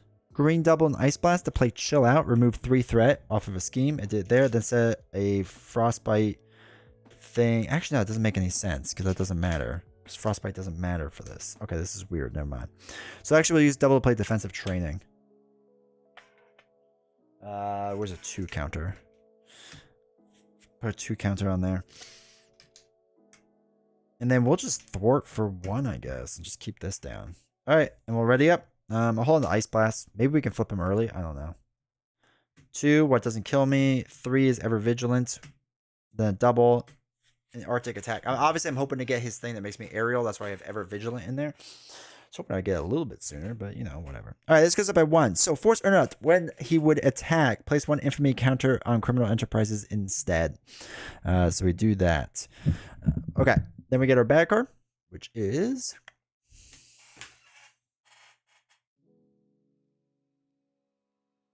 How? How? You watched me shuffle that for, I don't know, 5 minutes? Are you kidding me? Oh my god. Okay. Okay. Okay.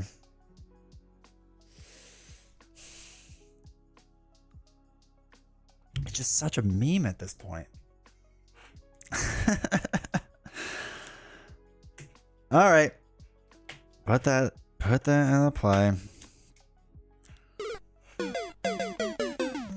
Thank you.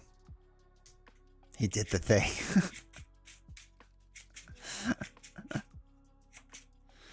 I just don't even understand. Like how? How?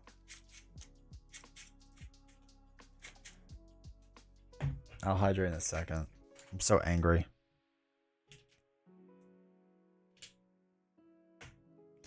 All right, so oh my god. Okay. Pyro has to quick strike me for 3. It's gonna deal indirect damage. We do have an attack. Do we want to defend against that?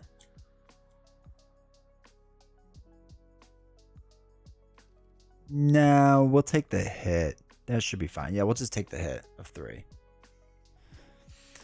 Let me hydrate. That made the 3 hours of wrestling worth it. All right. My turn. Well, at least we have what doesn't kill me, so that's something. All right, so let's... I don't know what to do. Let's do... Risky Business is easy, he said. He's standing 2 for a challenge. All right, so let me attack for 2 onto Pyro. We replace a Frostbite on him from doing the thing, right? And then after resolve freeze, draw a card. It is ice, so we get to ready up, which is perfect. It's what we wanted. So then we will attack another 2 and knock out Pyro. Then we got to get rid of playing with fire. So let's use a... Yeah, let's use a double to play Chill Out to remove 3 threat from a scheme. And attach a set-aside copy of Frostbite to an enemy. We'll do it there. Just whatever. Actually, maybe we'll flip down. So that does that. Now, when defeated, the player who defeated this scheme discards the top 3 cards of their deck and takes 1 indirect damage for each resource icon discarded this way. So it's 3, so we take 3 indirect damage. 1, 2, 3. Okay.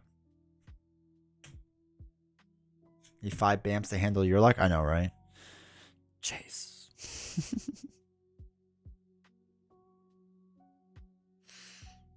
All right, so let's throw away 2 cards. One of them has a fist to play What Doesn't Kill Me to heal up to, and we get to ready up.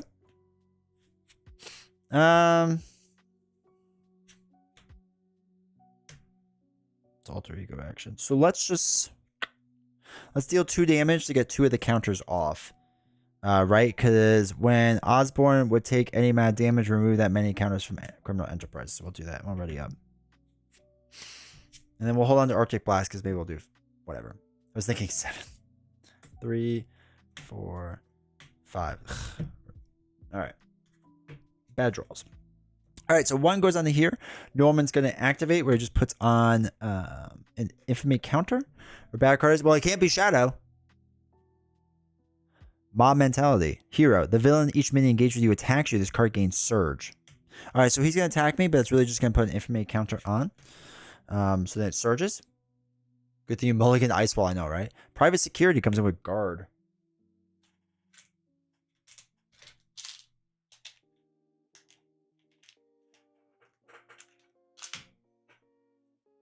Alright, so that's 4 life on it. Do we still have our attack? We do have our attack. Alright, let's attack for 2 onto the security guard. Put a thing on him. We'll use this to draw a card. It's not ice, so we don't get to ready up, which is sad.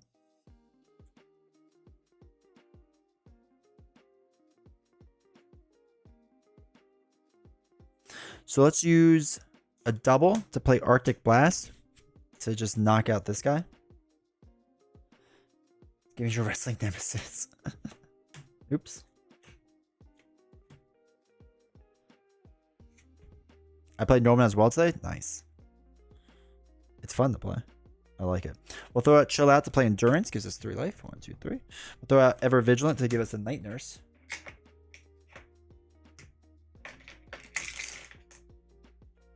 Put on our medical tokens.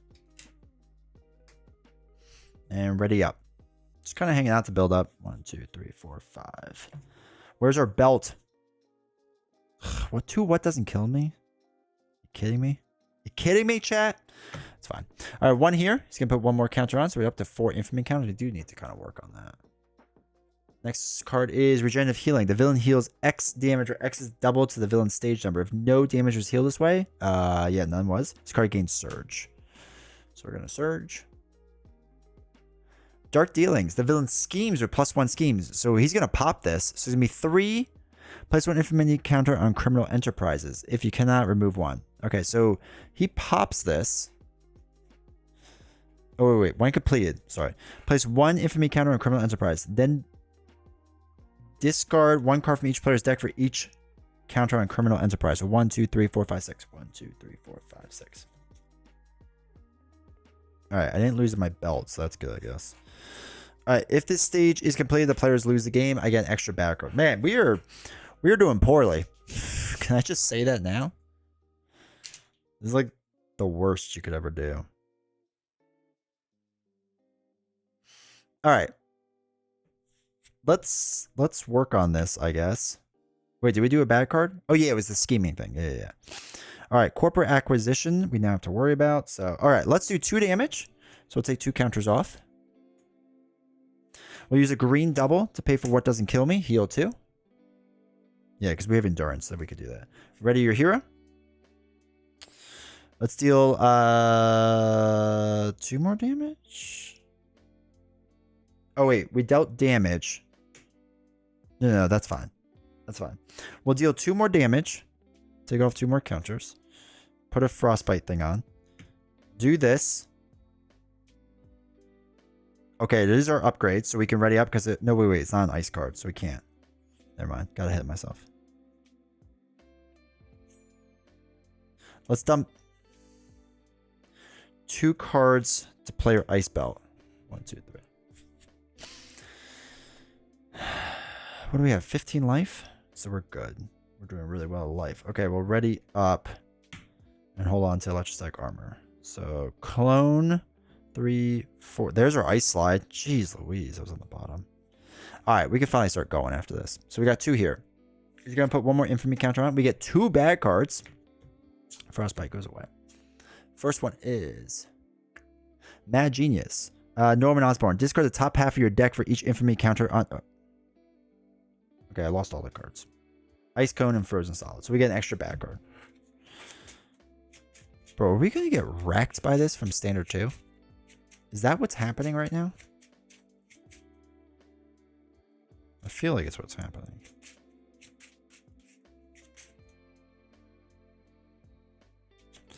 All right. Bad card is Hired Gun. When revealed, choose to either give the villain 1 face down boost card or place 2 infamy counters on Criminal Enterprise. I'll give him a boost card. That's fine. Guard. Okay. Okay. Okay. Let's figure out our life, right? Corporate takeover, Iceman. All right, so let's use our belt and Ever Vigilant, because we don't have aerial yet, to get our ice slide out there. I think that fits on the screen. So we get +1 thwart, +1 attack, +1 defense, and we're also aerial now, which is super fun too. So put our attack, put our thwarting, which should be yellow, but it's not, but whatever. We're not going to complain too much about that. So we have all that. Do they have aerial tokens? They do. So we're aerial now. All right, so let's dump 2 cards to put the cone out there. Let's attack the guard for 2 because he has guards, so we kind of have to, right? Oops, that's not a 2. We'll do the perception to draw a card. Be ice. It is ice, so we get to ready up.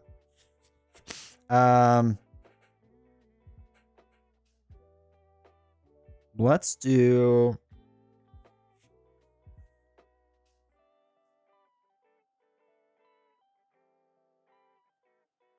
So we did 2. We'll put Frostbite there. Snow Cone will deal 2 damage. Oops. This goes here. Doesn't take consequential, so it knocks him out. Shadows burn through your deck once. Norman is strong with the dark side. Dude, just you have to give him standard 2, I guess. Okay, then we'll do 2 damage. Norman, get him down to 1 counter because we need to flip him soon. All right. And that's not going to pop, or that's not going to do anything. So we'll ready up. We'll hold the Arctic attacks. That's 1, 2, 3, 4, 5. All right, we get Ice Blast, which is nice. So that's something, I guess. All right, 2 is going to go on to here. We're halfway done with that already. So Norman would attack. Place 1 infamy counter. All right, so that's at 2. Higher guns are going to attack us for 2. Yeah, that's fine. 1, 2. 2 back. Oh, that's not a bad card at all. I don't listen to what I'm saying right now. All right, first bad card is because we got 2 because of corporate acquisition.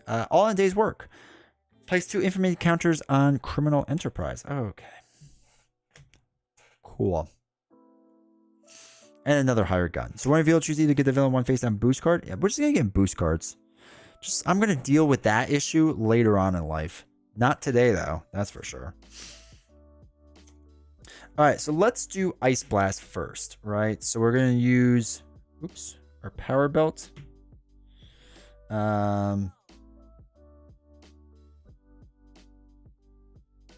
Ever vigilant and team, not ever vigilant. No, we're gonna use team building, power belt, and Polaris to deal 3 damage, 3 damage, 3 damage, and he gets a thing, a frosty card. Probably still the best scenario pack. Absolutely, absolutely is. All right, so let's do 2 damage with Snow Cone. Finally flips him. Holy cow. So if there's no counters here, flip Norman Osborn and Criminal Enterprises. So this comes in with 2 Madness tokens. And we're going to flip Norman.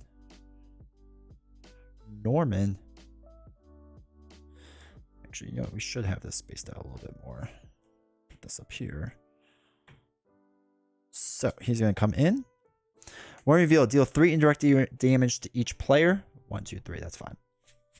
When you would scheme, remove 1 counter instead. That is fine. We'll deal with that later. Okay, so that was that. Then we are going to attack for 3 onto Green Goblin. 1, 2, 3. We're going to put another Frostbite on him, so he's got 2. And then we're going to use this to draw a card. Superpower Training. We're not going to deal with that. Actually, I want to use Ever Vigilant. So we are aerial now, so we'll dump 2 cards to ready your hero. And remove 2 threat from the main scheme. So we'll do that. And then let's attack for another 3 onto Green Goblin. 1, 2, 3. And we'll put another Frostbite on him. Because we know we're going to get hit for a fair amount. So. Meanwhile, I was AFK. Yes, someone did. All right. I forgot who. Who did? Who did? Don't be rash did. So make sure to thank him. All right. So let's ready up. Is still a solid card. I like it. I think it's a pretty good card. 2, 3, 4, 5. All right, we have What Doesn't Kill Me, which is nice because we're about to get punched in the face. So super solid. All right.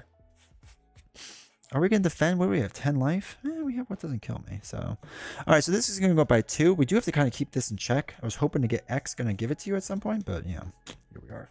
All right. So he's going to attack us for 3. Now he's at actually 0 because of all the Frostbites. So we have 3 boost cards.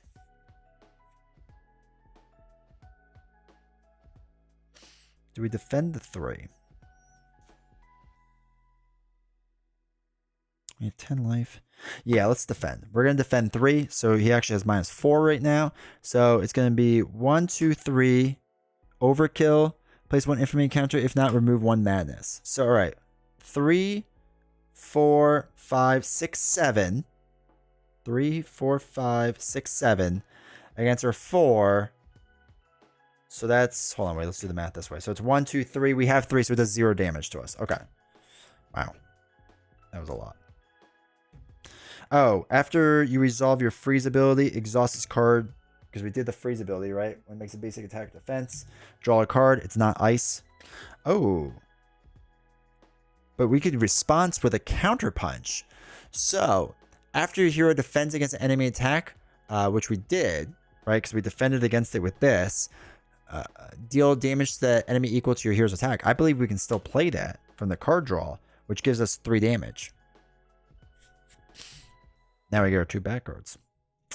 Problem is now our Ice Clone is kind of useless, but actually no, it's not, because we have What Doesn't Kill Me. I haven't leaned much in the aerial, but I plan to with some of the angel stuff in the future. Aerial is fun to lean into. It's gotten really good. First back card is Dark Dealings. When revealed, the villain schemes with +1 scheme. So he doesn't actually scheme, right? So when he would scheme, remove 1 madness counter from State of Madness. Oh, look at that. It flips over. Oh, it's so easy to control the madness counters. You don't even have to try. It's so easy. Sorry. I get upset when people say that. Second bad card is Hot-Headed. Okay. I have to make a basic recovery, discard this card. We're going to have to do that, is what this comes down to. Next time you'll play Ronin. Or have you done that recently?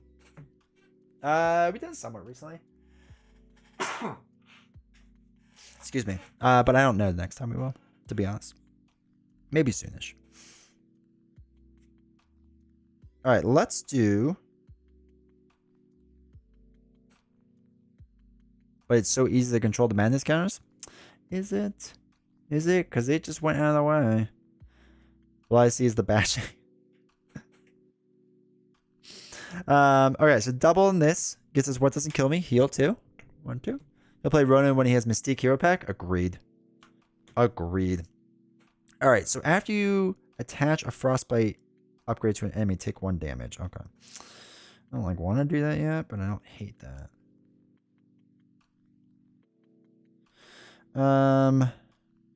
Wait, if he schemes, that's bad for us. Because it's that 5. It's going to be 6, 7, 8, 9. Oh my god, we can't even flip down. Bro, this game sometimes, man. This game. What's he at? 5 life? If we flip him, I need more thwarting. I need X. I need X to give it to you. Is what I need in my life. Yeah, I can't flip down yet. All right, so we're going to deal 2 damage. We're going to flip him again. Because why not? Because why not? We're going to take our 3 indirect damage. I'm going to give 1 to Snow Cone. I'll take 2. Do we want to put this on him? We do want to put this on him, and we're going to take a damage from it. That's fine. We're going to use a double to do Arctic Attack, and it's going to deal damage to pop him to the next stage. We're going to reveal deal 4 indirect damage to each player. Give it to me. 2, 3, 4. And he comes in with 18 life. All right, and we have a double still. I'm going to use Night Nurse to just heal 1. Oh, and then Snow Cone can do 2 damage. And let's ready up. Goblin All Art is so dope. Yeah, it's good. It's really good. All right, so we're readying up. 2, 3, 4, 5. Okay, that's interesting. That's interesting, chat. We have some options. All right, so there's 2 onto there. He's attacking me for 3. Who's the next hero coming out? Nightcrawler. I'm just gonna defend. No, we will defend and use Cryptic Perception. So I'm going to put another one on there. I'm going to take a damage. So he's going to attack me from just 2. Place 1 Infamy counter on Criminal Enterprise. If not, remove 1 madness. Okay, so it does no damage to me. So we're going to use Cryptic Perception to draw a card. Be ice. It is ice, so we get to ready up. Massive. Massive. Is Miles Morales' mom? Is it really? That is a fun fact. I did not realize that. 2 bad cards. Place 2 infamy counters. If you're not... Oh, we lost the madness again. Are you kidding me? It's so easy to control them. Sorry. Second one is... Oh, Jubilee. Yeah, Jubilee is the next one to come out. You're right. Discard the top 2 cards of your deck. 3 if Pyro is in play. It's not. Take indirect damage for each resource icon. So that's 2. So we take 2 damage. Okay. Okay, chat.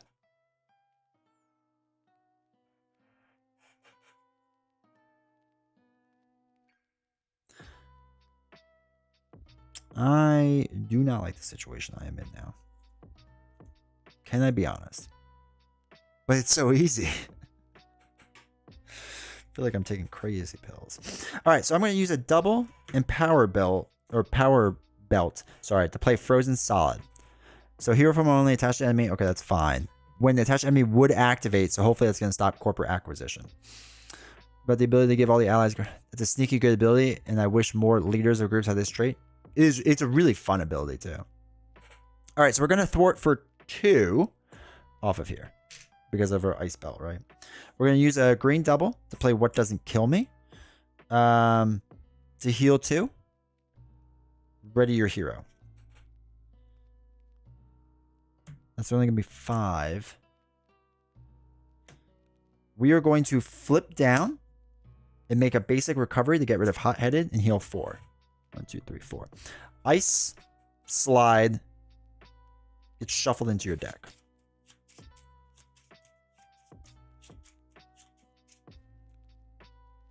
And then we're going to use this defense drain to find a green protection event. We're going to put What Doesn't Kill Me and shuffle it back into our deck.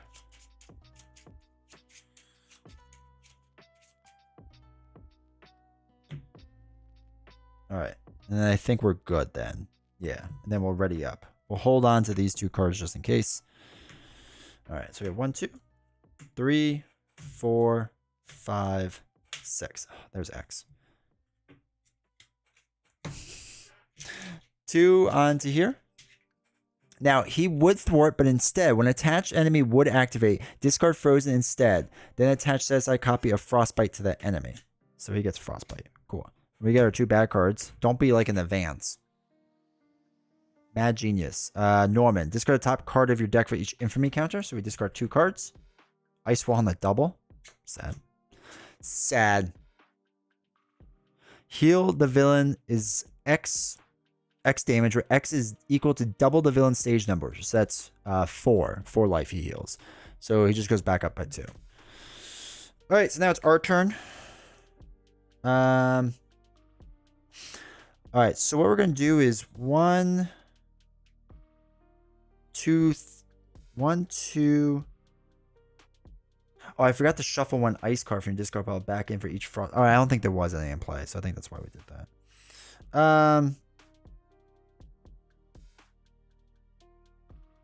What do we have? 9 life. So we'll do 1, 2, 3. Yeah. So we're going to do 1, 2, 3 cards to play X going to give it to you. And we'll put Confuse on. He's not confused because he has Steady, but, you know, whatever. Right? Whatever. Now what we'll do is we'll use Defense Training, get rid of it, to shuffle a green event back in. So we'll shuffle in What Doesn't Kill Me again.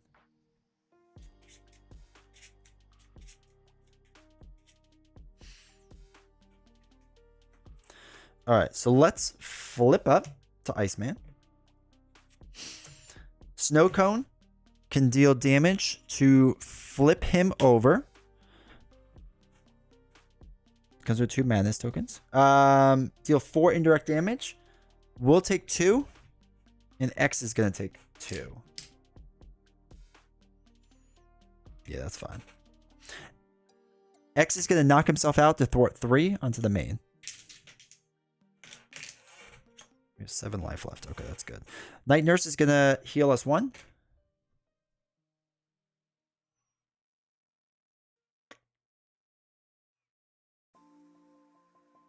Let's do Frostbelt and throw away Chill Out to put a Snow Cone into play. I think in the long run, this is the better play. We're going to deal 2 damage on the green, or 3, yeah, 2 damage on the Green Goblin. 1, 2.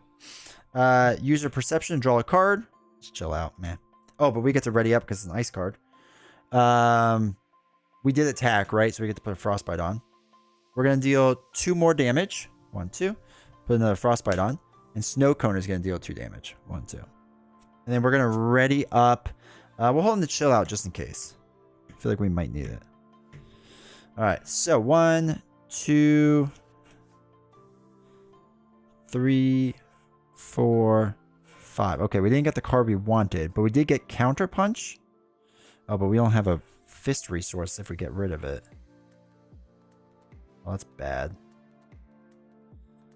Maybe we can draw another one. Okay. So 2 goes on to here. He's going to attack for basically -1. What do we have? 8 life? If we defend, we can... Nah, it's only 2 damage. It's not worth it. Alright, we're just going to take the hit. So it's going to be basically 1 attack onto us. Discard the top card of your deck. This gets +1 boost icon for each resource icon, which is 1, and we get rid of Ice Slide, so that's even worse. So that's 4th one... Wait, what did we just say? 1, 2 damage. Loses all the frostbites. Alright, 2 bad cards. Hired Gun. When revealed, choose to either give the villain 1 face down boost card or place 2 infamy counters on Criminal Enterprise. We can't put it on Criminal Enterprise, so he gets a face down boost card. Bad card is attached to Pyro. Otherwise, this card gains Surge. Alright, gains Surge. Osborne, whatever. Place 1 additional threat here if Norman is in play, but he's not. So we get 2 onto here. Okay. Alrighty. Chat. Can we do 12 damage? We can't, can we? We just can't.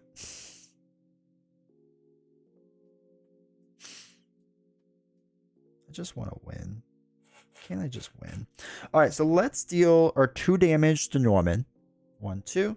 Place a frosting on him.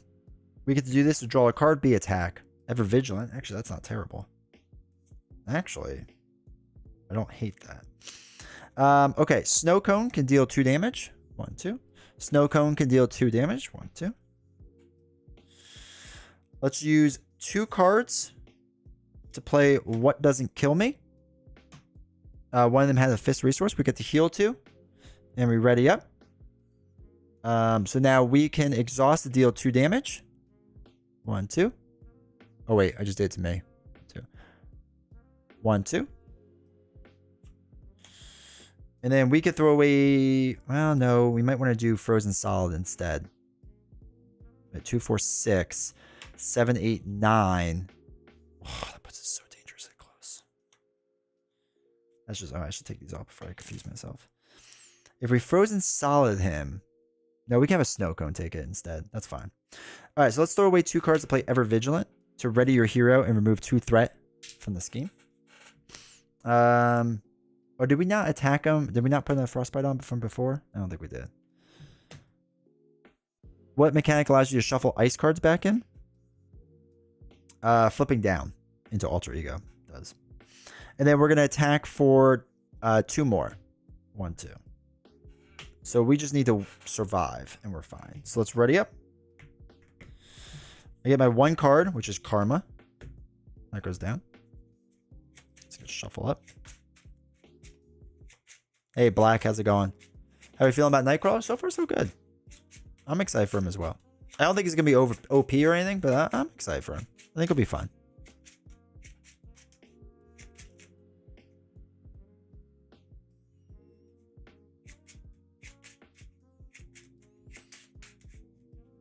All right, so we have 1, 2, 3, 4, 5. All right, so we have the win, right, with Counterpunch? Because all we have to do is defend, and then we can hit him. After your hero attacks against an enemy attack, or defends against an enemy attack, deal damage to the enemy equal to your hero's attack. We win. So, this is going to be 3. 3 there. Green Goblin's going to attack for 4 with 3 Frostbites on. We're going to defend for 2.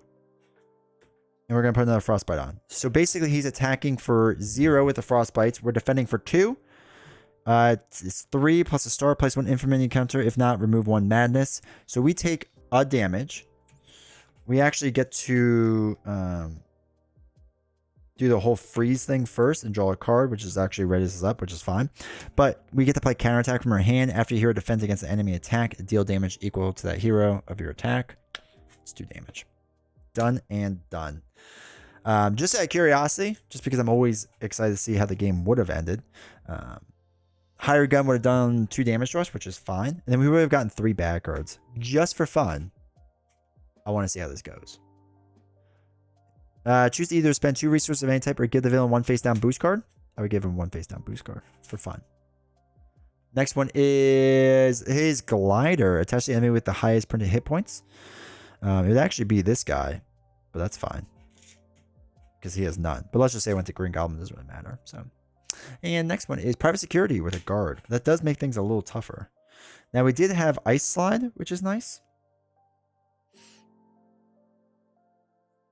So we could have used our belt.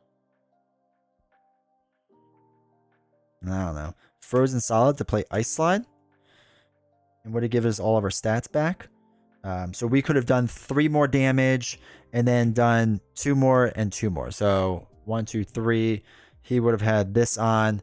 And then 1, 2, 1, 2. And then we couldn't do what doesn't kill me, which kind of stinks. So we would have been with a weird hand. But holy cow. Easy? I don't know if it was easy. Turns out getting Shadow of the Past first turn isn't super helpful for you. Only me. Only me could pull that off. But no, that was... I actually really like him. I like Iceman as a ready up protection. I think it makes a lot of sense. The problem is thwarting. There needs to be a little more... there needs to be a little more threat removal in here. But yeah. Look how easily you control the madness token. It's crazy too. I mean, that's all I read is that this scenario is so easy because it's so easy to control the madness tokens. I mean, all you have to do is basically build out, kind of like what we did, and then let these tokens just go higher on Criminal Enterprise, and you only flip him the one time, right? Because he never removes criminal token or the madness tokens. He never removes them. Certainly not 2 or 3 times in the game does he flip over when you don't want him to. Certainly not.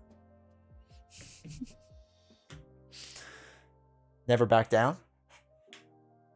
Which one's that one? Is that the perfect defense one? I've been reading about Nightcrawler and ideas. One of them was made me go, oh yeah, is an upgrade for his rapiers that would cause him to retaliate. One would fit his protection build. Yeah. I'm telling you. Mystique signature ally, Mystique final hero confirmed. First time Shadow is a classic. Let me get how. You tried Mutagen Formula? Oh yeah, I love Mutagen Formula. It's a great scenario. It's one of my favorites. Lord_Havoc gifted a tier 1 sub to Heiser_Owl. They have given 7 gift subs in the channel. Appreciate it, dude. Thank you for the support, Lord Havoc. Really appreciate it. Thank you everyone for the support tonight. It means a lot. So thank you, thank you, thank you. With Iceman, I mean, I need to. The problem with this is I need to build a better deck with thwart removal. Counter punch I thought was going to be a bigger thing, and that was not needed. I didn't defend as much as I thought I was going to, because just the healing ready up is the better strategy. So if I was to redo this deck, I would get threat removal, take out the counter punches. But yeah, I'm setting up some Mutagen at the moment. Yeah, it's a fun scenario. It's been my issue with Iceman as well. I add a few never back downs and hard to ignore to offset it. That might be the way to go. That might be the way to go in the future. But yeah, I mean, that's been his biggest issue, is just threat removal. And especially, it took us forever to get Ice Slide this game, which was rough, right? Like, really, Power Belt you can kind of get on without. The Cryokinetic Perception card you kind of need early on. But Ice Slide, man, that's just like, I feel like he's built around that. Play with a bunch of Nemesis sets added in the beginning? Dear God, no. Maybe a downtime instead of a counter punch? Yeah, but I never flipped down. That's my thing, because I don't want to flip down with him because of Ice Slide. I don't want to lose the card. Unless it was like a super short deck, you knew you were getting it again. But then for us, I mean, we were lucky we got it again. But since Pyro discarded cards, we discarded the card and we had like reshuffle and whatnot. So that was frustrating. But again, I guess if you flip down, you could shuffle the ice card back into your deck then if it got flipped out. So I guess that's the option of what you could do. But yeah. And again, I like Iceman. Like, I think he's fine. So much more powerful. Yeah, that's fair. But I like Iceman. I think he was good. Oh wait, did we play an Ever Vigilant when we couldn't? Because we weren't aerial? Chat, did you not catch me on that? I feel like we cheated.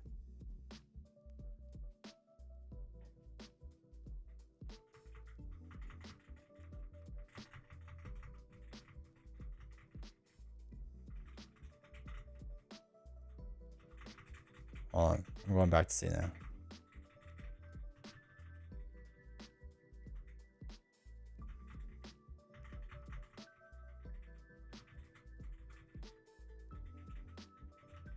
Alright, there's Ice Slide. That gets knocked out. Alright, do we draw Ever Vigilant? No.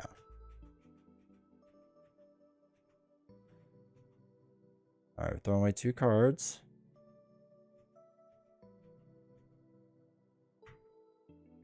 Play X. Well, I'm gonna be leaving soon.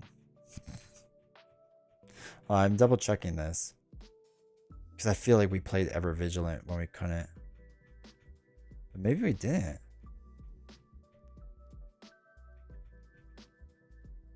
No, we don't have it there. Oh no, yes we do. Hold on. Am I gonna do it right here? Play What Doesn't Kill Me. Yeah, I had an illegal play. Son of a gun. Nobody in chat pointed it out.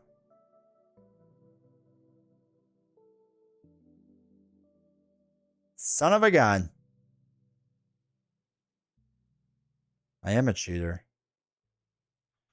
Oh, that's so frustrating. Because I forgot that Ariel was attached to that card. Would it have made that much of a difference? A little. It would have made like a little difference. So bad after shot that we want to make things worse. No, you're not supposed to do that. I think it would have. I don't think it would have made a difference. It wouldn't have in the end. Since we got down to -7, and you already been cheating. No, I don't think it would have made a difference because the threat was never up high enough. Even if 3, 4, 5, 6, 7, even if this was up 2 more, it wouldn't have made a difference there. And we did 7 damage, so it wouldn't have made a difference. As Giant Lasagna, I still blame you. I just pulled a hyper rare foil Meowscarada. Let's go. Good job, Claire. Just posted a vid on how to use TTS for Marvel Champions. You can watch that before a game. Perfect. I'll have to. All right. So, rules mistake in there. I don't think it would have affected the game. We would have just had a little bit less life. Threat would have been a little bit higher. And he would have had -5, I think, instead of -7. So, oh well. We got close. Oh, I mean, we still won. But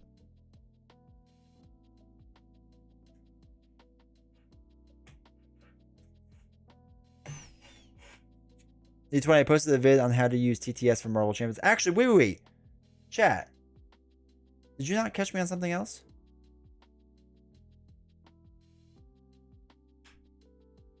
Chat. I double cheated.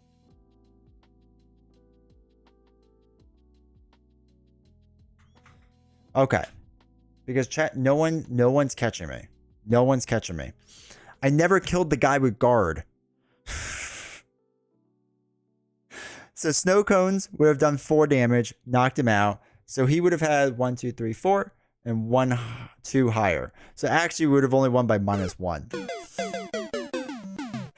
We were asleep at the wheel tonight. Lost all credibility as a Marvel Champions content with that cheat, dude. He only came out after you won? No, I think he was out already, wasn't he? Oh, you're right. You're right. He came out after the fact. He came out after the fact. He came out after the fact. I didn't cheat as much as I thought I did. Oh, thank God. Thank God. I didn't need that. I didn't need that in my conscience. Oh my God. You're right. He was there. Let's see what happens.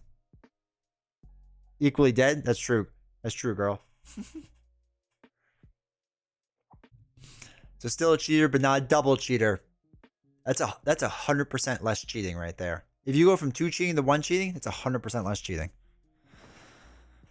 Just enjoy that heart attack. That's all that matters.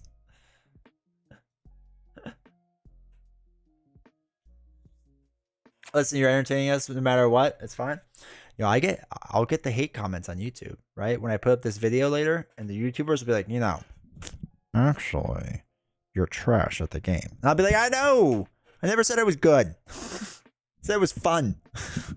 I only promise a few things. I promise hot takes, I promise fun, and I promise Shadow of the Past first turn. You pretty much got all of that, right? She's about 6 months off the lifespan of that one.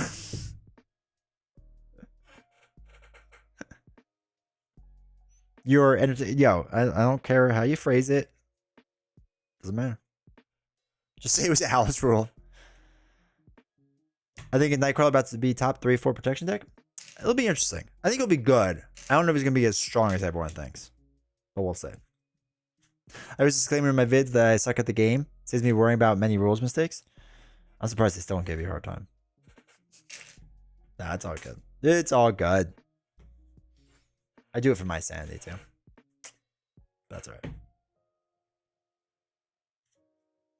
You delivered all that, dude. As long as I can deliver turn 1 Shadow of the Past, I feel like what else is there, you know? I think D20 about to be a top 3 4 Marvel Champions cheater. Dude, if I'm only top 3, I'm not trying hard enough. I should be top 1. Who cheats like me?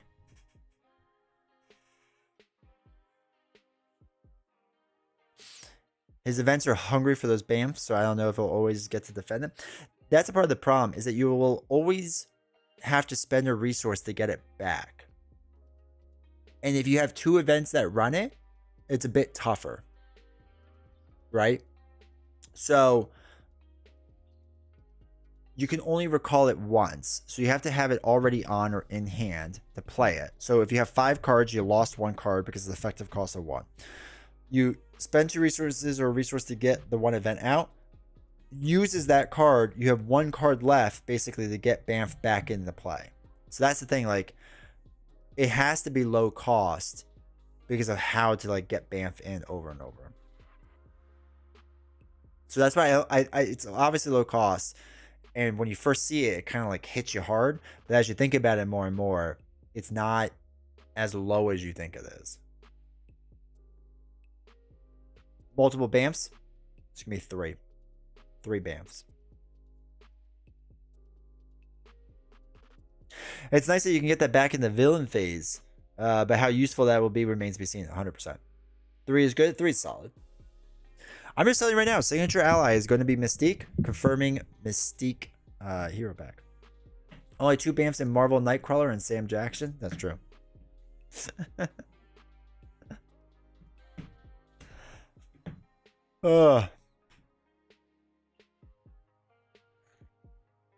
But yeah, signature ally, Mystique, calling it now. Mystique's final hero. I'm on so much copium with that right now. Or his little minions. Does he have little minions? Like little church minions? Like if he's a priest, does he have like clergy or something? Did we get his nemesis? Yes, somebody found the back of the box.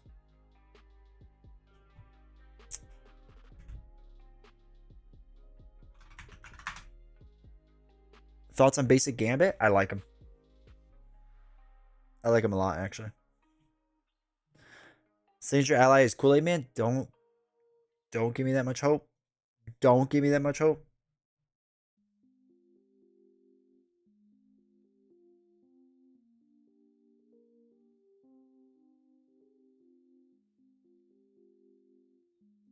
Hold on. Let me find the thing with Oh,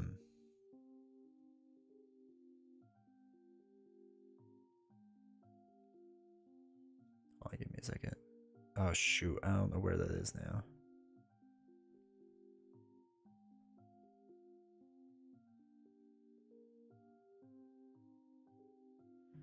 Somebody found this. I'm not 100% where shirts are from. But Azrael, they found as the back. Which is his dad, right? Would be his nemesis. And if his dad is the nemesis,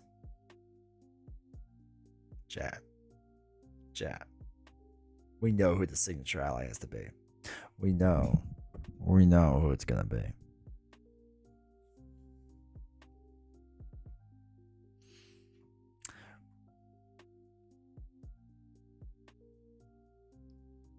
They retconned that? Did they retcon it in Fantasy Flight Games terms? Imp's copy that are interesting. His parents are Mystique and Destiny. Oh, nowadays? I'm just saying he does a lot of stuff in the Age of Apocalypse storyline with Mystique. Just let me have this, chat. I need this.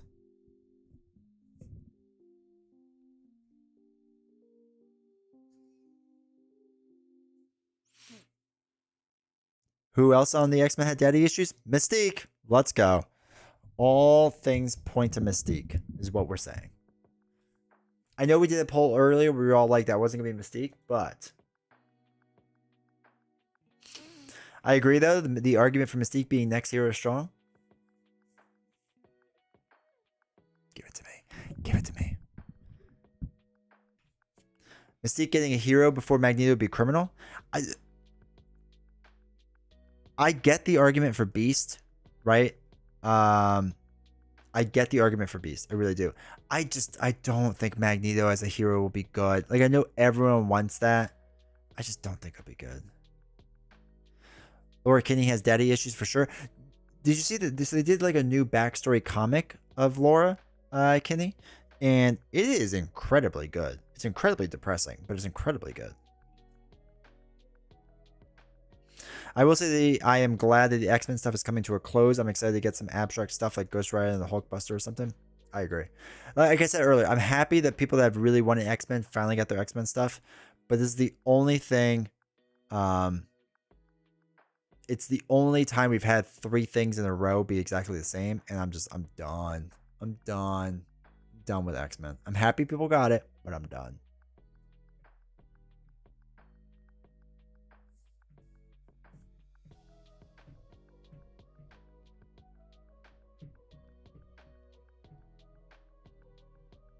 It's Matt Murdock? No. You have worse copium than I do. Do you have any interest in Beast, though? I don't think Beast will be fun mechanically. I just think it makes the most sense because if they do all the original X-Men, it makes sense. I never have tried the game if it didn't have the X-Men, so hey. And that's the thing. It got a lot of people into the game, so I'm very, very happy for that as well. How would you feel if it happened to get a 4th wave instead of Fantastic Four or what have you? I don't know. I would lose my mind. Beast couldn't be any worse than Deadpool? That's true. No one could be worse than Deadpool. It's yeah. Squirrel Girl? I'd be 100% Team Squirrel Girl. Oh, so what I was saying, because sorry, I keep getting sidetracked. So, Doctor Strange for like award, he's in the trash. He can't talk. I see the Runaways, but that'll never happen. It might down the road. I would never say never, but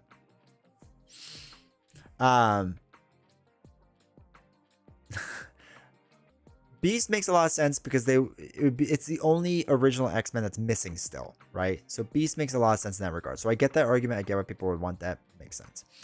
Magneto is extremely popular. He's the leader of the X-Men in the Age of Apocalypse storyline. So I get why thematically he would be there. I get that. I just think he'd be incredibly boring. I think both those heroes would be incredibly boring design-wise. I think Mystique would be amazing design-wise. I think there's such an open space for it. And gender parity. They've always done gender parity since the Backlash. So it's really tough for me to see them break that still. To be fair, the X-Men characters have been pretty awesome mechanically and thematically.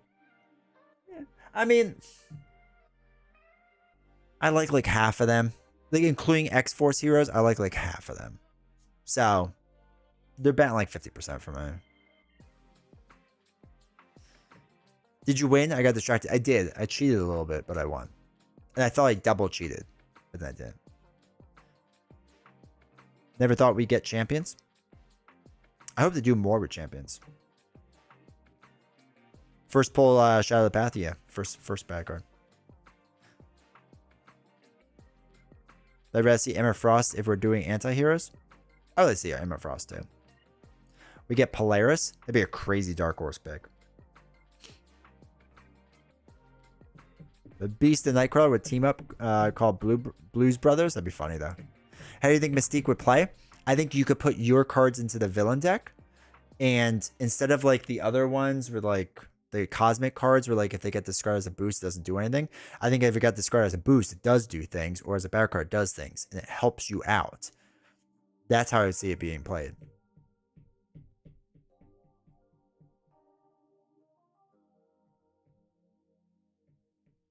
I think you could have a lot of fun with that. It'd be super unique. Cosmic cards are bonkers good. Most underrated cards in the game. So much hate toward Deadpool. So sad. He's boring. He's boring. I can't stand Deadpool. I do not like his design at all. And actually, by himself, he's not as bad. But the pull aspect is so annoying. I can't even handle it. I can't even handle it. They would give us the Stepford Cuckoos and no Emma. Is she related to him? I don't know enough. I love some new cards to change up Spider-Man a little. I hope they go back to do Spider-Man stuff. It's sad to me they only have one wave of Spider-Man. It's literally the highest grossing superhero that's ever existed, right? And there's one box for it. Gods, I would love Emma. There was so much you could do with her, and then we'd have 4 of the Phoenix 5. I know. I want them to do more X-Men stuff. It's just, I'm hopefully they get the contract to do more down the road. They were clones. Okay. Deadpool in games is typically super cringy. Hate him in Legendary as well. Everyone tells me they hate the box. I haven't opened it yet. She's their mother. Okay. Sounds like you need to get good. Who, me? With Deadpool? It's not hard. That's the problem. You just play 2 cards over and over and over. That's the entire Deadpool strategy. I mean, they have so many directions they can take this game. They do. As long as Tony and Caleb and whomever they bring on in the future, if they bring on anyone, I mean, the game's going to keep having life because of that. No way they don't do Spider-Man. He prints money. 100%. There's so much there. Especially spiders, man. Oh, the Cuckoos are Emma's clone daughter. Okay, now I'm putting it together. Thank you. It should open any art until this wave. Hopefully Emma ally with the Jubilee pack since she was her mentor in Generation X. Okay. Do you think if they did Mystique, they would give it custom deck building rules? No. I don't think they need to. I think you just have it. Actually, wait. Who did Adam Warlock? Now I'm kind of curious about that. Who has done... Was it all Boggs that's done... Boggs, I know, likes to mess around with deck building rules. So who did... Caleb Grace and Boggs, but we don't know who did Spider-Woman. Who else messes with deck building? Gamora. Who's that? Jeremy Zwin with Michael Boggs and Caleb. And we don't know who did Warlock, but I assume that's a Boggs box. Caleb Grace with additional design by Michael Boggs and Aaron Halton. Huh. Get more. But he's pretty fun with Sidekick Cable. Yeah. Deadpool or Doctor Strange for Marvel Champions Wars? Strange will always be number 1. Always. I actually like Spectrum, I think, less than Deadpool, but it's close. I tried Deadpool against Sentinels in 1, only to realize it ain't over. Doesn't work on that main scheme. Jubilee's signature ally is Wolvie. Yes. I want Man Spider. 100%. I agree it could continue as long as there isn't any license. Yeah, any licensing issues, which I assume they wouldn't run into if Legendaries can do it, or Legendary can do it for more than 10 years. I don't see why they can't. And as long as they stay interested in it, and as long as it keeps printing money, which it should, I don't see why it wouldn't. Those are the only 3 factors that matter.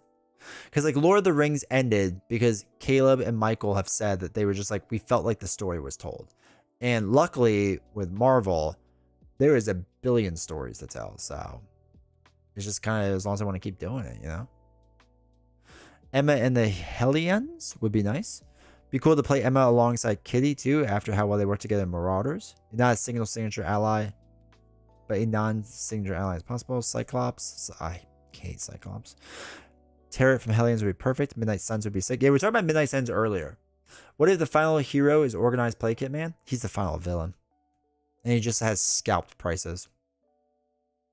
Imagine Moon Knight in this game. What we were talking about before, chat. with all that stuff. That would be oh, Midnight Suns. Yeah, the Midnight Suns. Beak Hero Pack? The hero we didn't know we needed. Doctor Strange would be fine if the invocation deck was limited. Yeah. Okay. So like for those that don't know, right, my real job is journalism. That's what I do.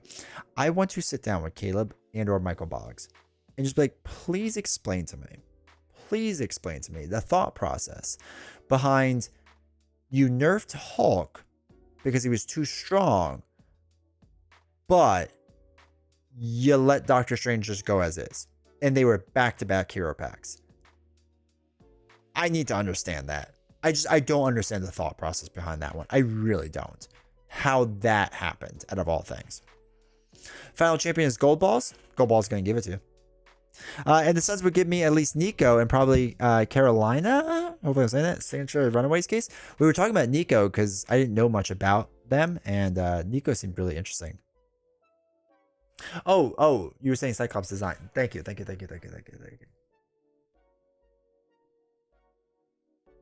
Caleb Grace was designed for that. So he does mess around with it. I thought that was more of a Boggs thing. But like we said earlier, Michael Boggs is still being credited with Iceman and Jubilee. So his designs are still in there. And show him fanaticism, advanced glider, and go, who are you? I'm telling you guys, Cosmic Ghost Rider is the next one. Who knows, man? Gold Balls Hero Pack? Dude. I didn't know I needed a Hero Pack that much, but I just finished reading all the volumes of Marauders. Love it, True T. I need to read it. There's so much I need to read. Have you ever heard the story of why Ronan is the way Ronan is? I think it was Michael Boggs that was telling it. And he's basically saying because when Red Skull came out, they weren't working 2 years in advance at the time. They were working about 1 year. And the entire community was just like, oh my God, Red Skull is so easy. This game's so easy. Stop making this game so easy. Give us a challenge. And Caleb, or not Caleb, I think Michael was joking that like the hardest thing we could do is Surge. So let's just put Surge on everything. And they just thought it was like a good idea at the time. Because within the space, that was like all they could really do. So they just put the Surge keyword on everything. And that's why Ronan's so hard. And later on, they were like, oh, probably shouldn't have done that. How many content creators are there currently for Marvel Champions? A dozen? 2 dozen? There's probably a dozen that I know of. And I assume there's more than that. Keith, how's it going? Hopefully doing well. Surge. There's just so much surges. But yeah, that's the only way they could think of to like make it much harder without like drastically coming up with new rules. So they just added Surge. So to be fair, they might have already designed most of Ronin and stuff, but Keith. No alert. I don't know why you don't get, other people get text and stuff, but you don't. Keith, thank you so much for the gift of sub, dude. I appreciate it. You get Surge. Yeah. Absolutely. Dude, it was wild. It was absolutely wild. But that was the idea was we didn't know if it was already designed, they just threw on Surge, or if they designed it with Surge in mind. I'm going to guess they just threw it on at the end because it's just easy. Anytime. Appreciate it, dude. Appreciate all the support tonight, everyone. Thank you. But yeah, that was the whole thing with that. And then we got that. And then, you know, people learned to stop complaining about difficulty. They'll figure out the difficulty at some point. The problem is they have to make everything a little bit harder because obviously all the heroes are getting a bit stronger. I know Web Warrior, Fnatic, and I disagree on this, but I definitely think there's power creep in the game. So, but yeah. Because of Ronin, I have a house rule that villains only get 2 surges in a chain. Smart house rule. I remember when that came out, that box, and the amount of so they announced that when they did Gen Con at home, right? So because like COVID was happening, so they announced it like over Gen Con like internet stuff. So we were all in different chat rooms, and it was so much hype for Guardians of the Galaxy. I remember that too. They were just like freaking out, like everyone's like, this is gonna be the best wave in the world, and God, it was so bad. It was so bad. The reception was so bad. Right now, we're at the point where the heroes are more powerful than the villains. It feels like, yeah, Standard 2 is starting to look more like a thing, maybe. Dude, we played Standard 2 tonight with Green Goblin's Risky Business. It made Risky Business legit. It'd be cool if they did a wave of like fleshing out archetypes that need a bit more life. Like the Web Warriors, couple champions. Champions, Web Warriors, Gamma, the Black Panther trait. Was it Wakanda? They need to do more with Wakanda. I would like to see more with Asgard. I mean, there's so many things. Space Knight. Web Warrior is also a masochist. Yeah, he is. Good dude, but masochist for sure. Absolutely power creep in that thing. I believe so too. Have you tried Marvel United yet? I have not. I have not. Guardians gave me PTSD. I think it did for a lot of people. Something with skill and condition? Yeah, maybe. Guardsman wanted the heroes are fun. The villains are mostly a miss, unfortunately. Yeah. I remember if there wasn't power creep, we wouldn't have Steady and Stalwart. I agree with that 100%. Yeah, and I remember when the heroes came out, both Rocket and Groot, everyone was like, it's trash, it's trash. They're good if you get all the other hero packs. Like Guardians as a whole, when you get all their cards, they're actually really good. Like they're really good. And even like today, like people will still say Star-Lord is not a good hero. And like I get for not liking Star-Lord why you wouldn't like him, but Star-Lord is incredibly powerful. I'd rather say King trait instead of Wakanda. I think there's more space for that, yeah. You could do another Space Knight ROM. Give Valk more Asgard cards and she will surpass Strange OP-ness. Luckily, she already has, so. Give me a villain box? Yes. Mark, I agree with that statement 100%. I'm done with heroes. I'm done with heroes. I'm amazed how few scenario packs like Goblin and Mojo that are out there overall. So the rumor is that they only work on scenario packs when they have free time. Like it's not a planned scheduled thing. So if they have free time, they can do it. I still don't love Rocket. I get it. I don't play a lot of Rocket. Just not my playstyle, but properly built Groot is top 5 hero in my opinion. Groot's so good. How did you like 3 players the other day? It was fine. It was but longer. It was funny too with that. Because like when you watch it, you can hear like when they're like trying to strategize and what to do. And like me being me, I'm like, we should push. Let's just push. And I could tell like Villain is much more cautious of a player than I am. And Nelson's probably somewhere in between. So you could tell like he wasn't like, I don't know if we should push it. And I'm like, nah, let's go for it. What's that happens is that we lose.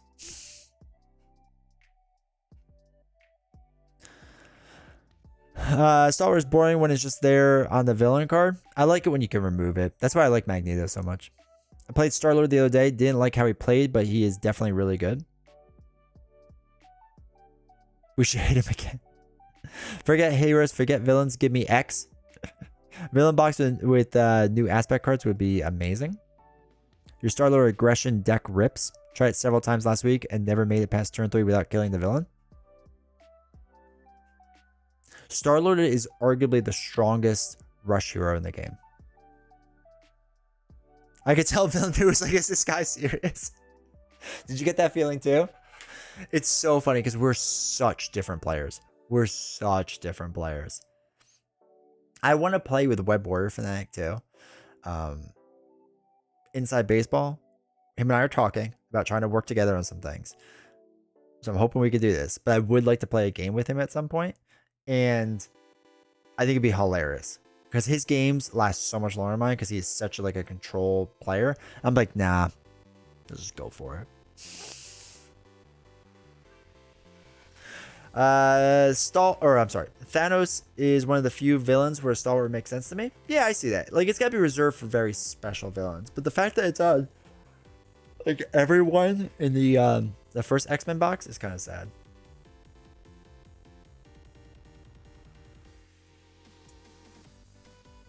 You don't know my deck? See if I can find it.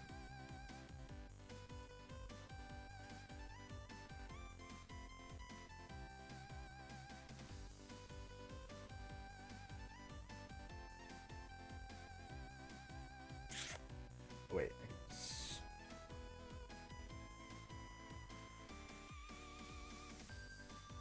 Really? Not going to show me any of my Star-Lord decks?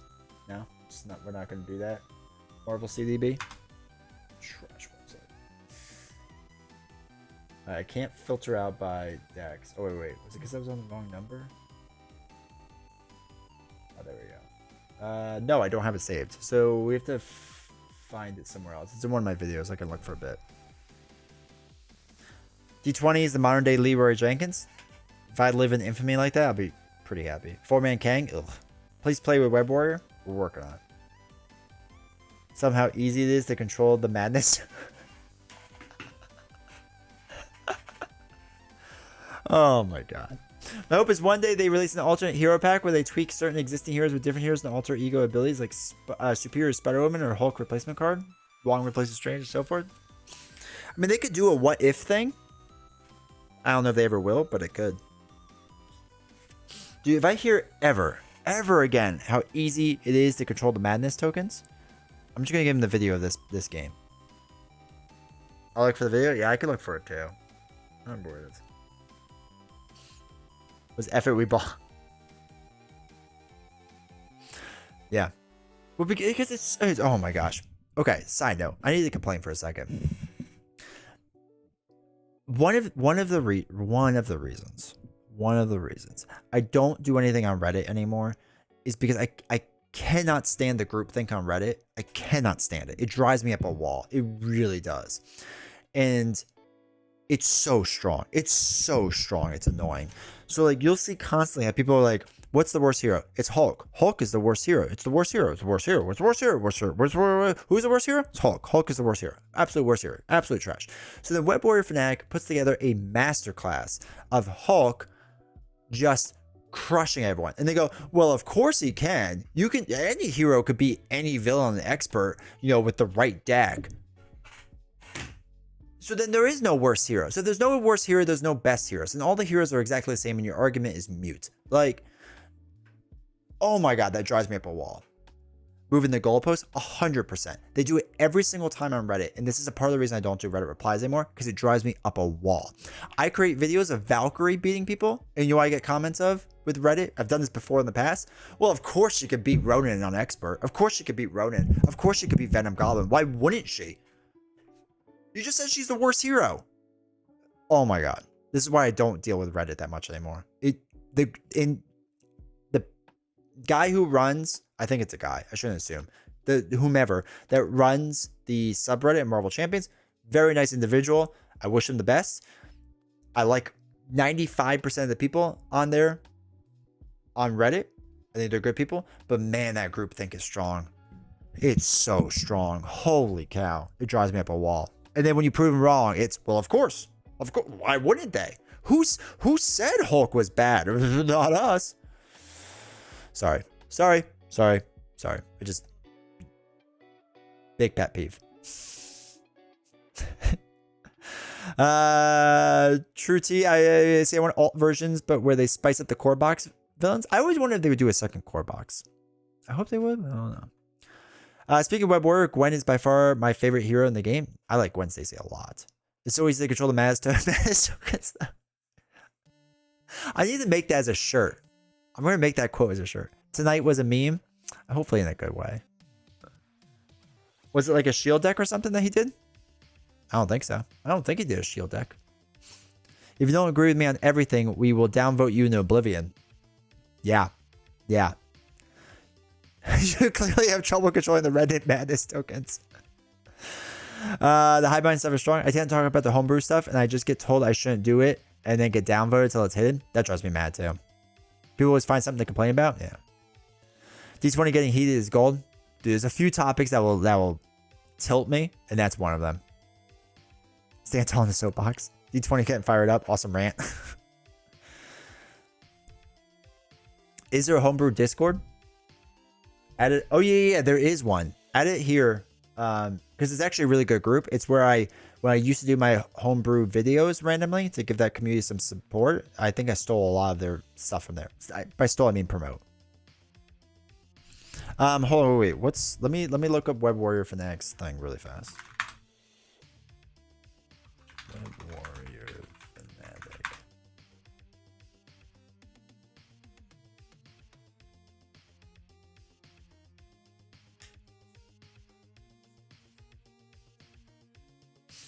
Okay, so we're gonna probably hear him talk.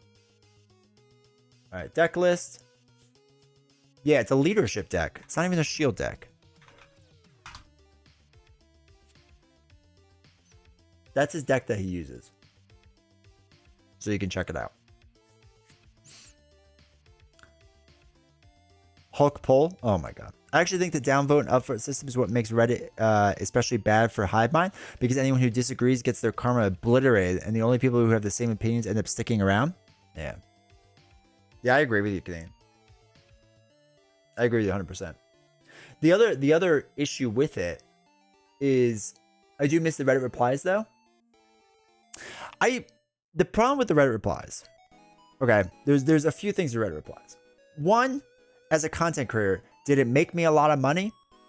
Yeah, I'm gonna be frank. It made me a lot of money. It was really easy content to put together that made money because it was so simple to do.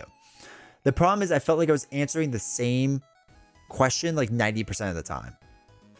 So it was kind of like, it got boring to me. Like there's always like 10% that was like kind of interesting to do and I liked.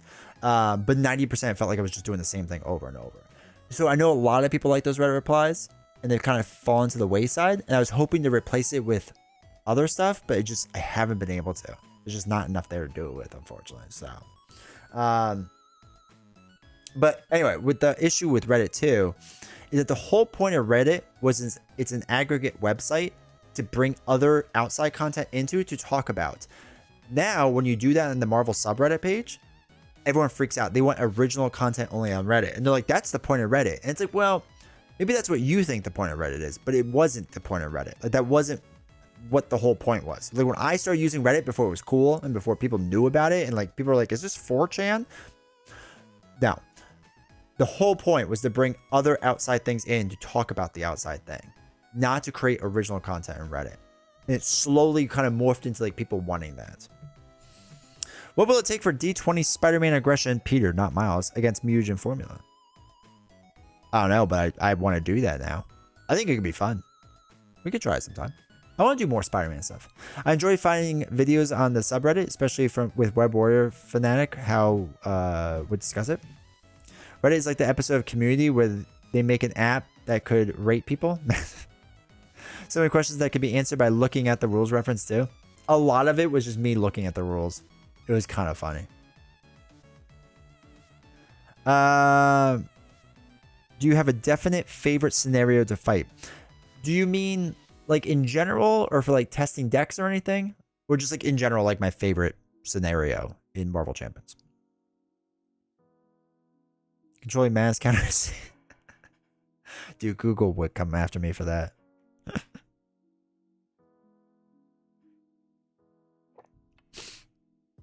And I will say, so I had a Medium post where I actually talk about kind of what we're doing right now, which is the whole thing was like diversifying your content income, right?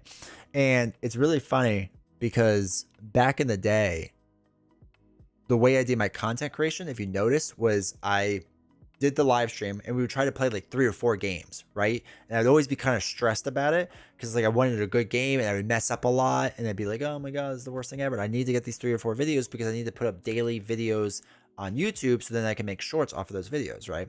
So I had a whole Medium post about this, about how I was doing this. So if you haven't read it, it's more on the business side, but it gives you kind of insight on it. That's the link if you want to see it. That's the friend link, so it gets you around the how to pay for it.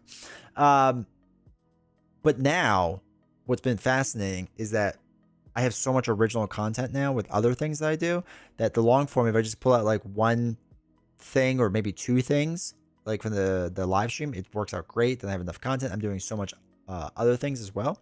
But anyway, long story short, the reason I bring all this up is because now we can do these fun conversations on the live streams where it feels like we're just hanging out and whatever. And it's so mentally better. It's so mentally better. It's so nice. I feel like I just have to share that. So I know a lot of people have been asking, not a lot of people, a few people have asked like, why are we doing like less gameplay and more talking, hanging out? Well, one, obviously you're more engaged with it. It's more fun, I think, even though the numbers go down, but that's all right. But I think people get more engaged with it and whatever. And like, I don't have to stress about like doing the so much content during the live stream to get it for, you know, everything else. I like how you dropped a Hulk Marvel CDB link and Josh isn't here. All right, so Chuti, however you want to interpret the question. Okay, so for testing precon deck, it's always against Claw. For testing decks in general, usually it's Claw. Though sometimes I'll do Ebony Maw because I like his timing sequence where it feels like his timing is very equal to my pace of play. So I like it for that. Favorite scenario overall is just existing is probably Mutagen Formula or Magneto. I think Magneto is the best that they've ever done. I really like that. But Mutagen Formula is probably like up there as well. I really like those two. And I will do a video soon of my favorite villain scenarios. I wanted to get a couple more plays in from Age of Apocalypse. But I'll tell you right now, like X4 stuff is dropping like a rock. So yeah. Your mug melts the green screen mechanic. I love it. I love it. I was going to put a sticker on it too. Wait. There we go. I was going to put a sticker on it too. So that like it would be like partially missing, but like a sticker would be floating. But you know, whatever. So he can't be work and lurk at the same time. I told him to quit his job. Please keep up the medium posts. Absolutely. So I'm, like I said, I'm a journalist in real life. So I write pretty much every single day. And it's so much fun to just write for fun.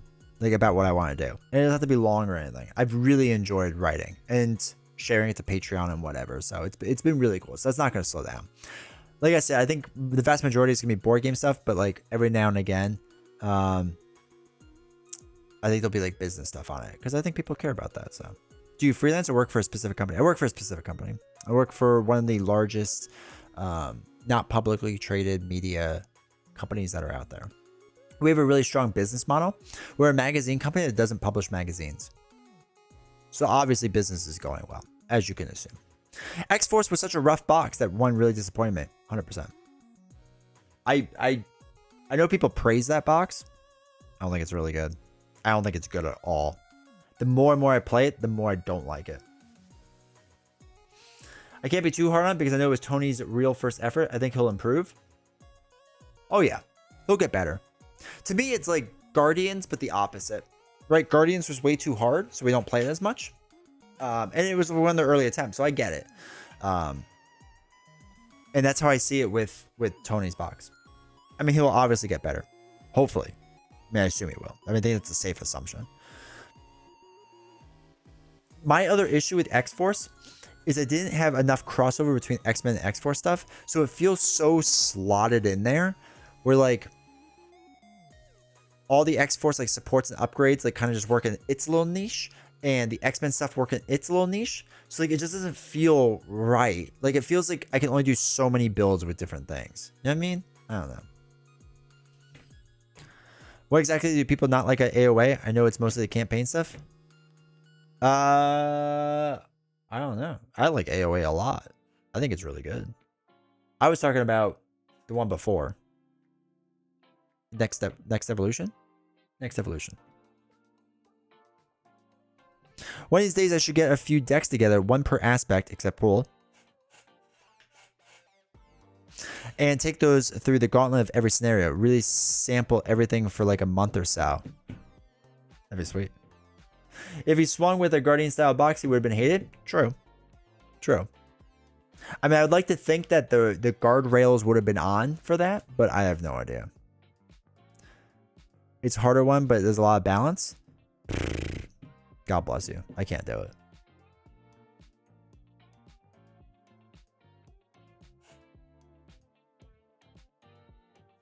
I forgot that existed. What didn't people like about Next Evolution? It's just boring. It's very boring in my opinion. The first two scenarios are way too easy. Juggernaut is very easy once you figure him out. Mr. Sinister's fine, but his threshold's so low that he just doesn't work well in the solo. And Strife, I don't think he's hard at all. His mechanic makes it too easy. I like the idea of it, but I think it's too easy. The X-Force X-Men play nice because they damn well should. I agree with you. I wish they did. Like, I wish they did in design, I should say. Unis and Dark Beast are my two favorites from Age of Apocalypse. Unis was as good as I thought it was going to be. Dark Beast is very simple, so I get why people don't like it as much, but I think they did well. I think because they focused purely on a box at a time each, I don't think he would have gotten much input. I don't know. Like, supposedly they worked together on it, but I wish we got, like, insider baseball on it. Like, it'd be kind of cool to know. Sinister Motives, in my opinion, is just perfect. Yeah. I think Sinister Motives is so well done. I remember when people hated on Mysterio when he first came out, and he slowly has... You want to know how Sinister Motives is good? When Sandman, Mysterio, and Venom Goblin all first came out, people were like upset with them because they didn't think they were that good. And they've realized over time that they are pretty good, actually. And let's be honest, the main issue is hope. Yes. Don't be rash. It's 100% true. And that was the thing in Caleb's box for the first X-Men box, not Age of Apocalypse, the one before that, Mutant Genesis. The big argument was Magneto being forced upon you was too strong.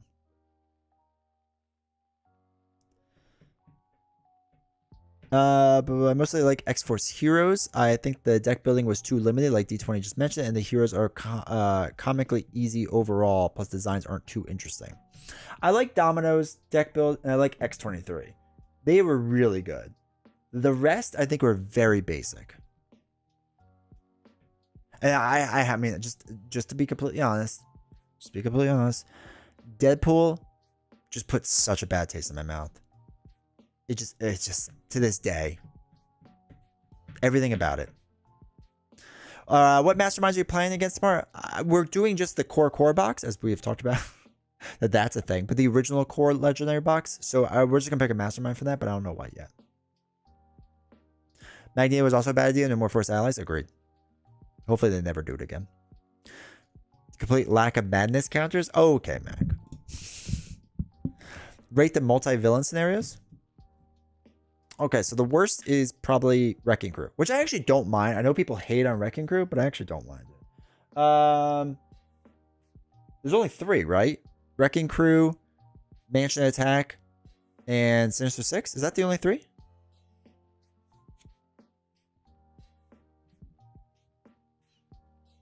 Assuming those are the only 3. Wrecking Crew. Oh no. There's the tower too. Tower defense. That's got 2, right? So, Wrecking Crew, 4 horsemen. Wrecking Crew, 4 horsemen. Tower defense. Mansion. Sinister Six. It's way up there. It's not even on the screen. It's way up there. Sinister Six is next to perfection. I love that. I love that scenario. For what comes with the hero, the side schemes and domino discard are all the value. I'm still not a fan of Mysterio. I've only played him a handful of times though. I get it.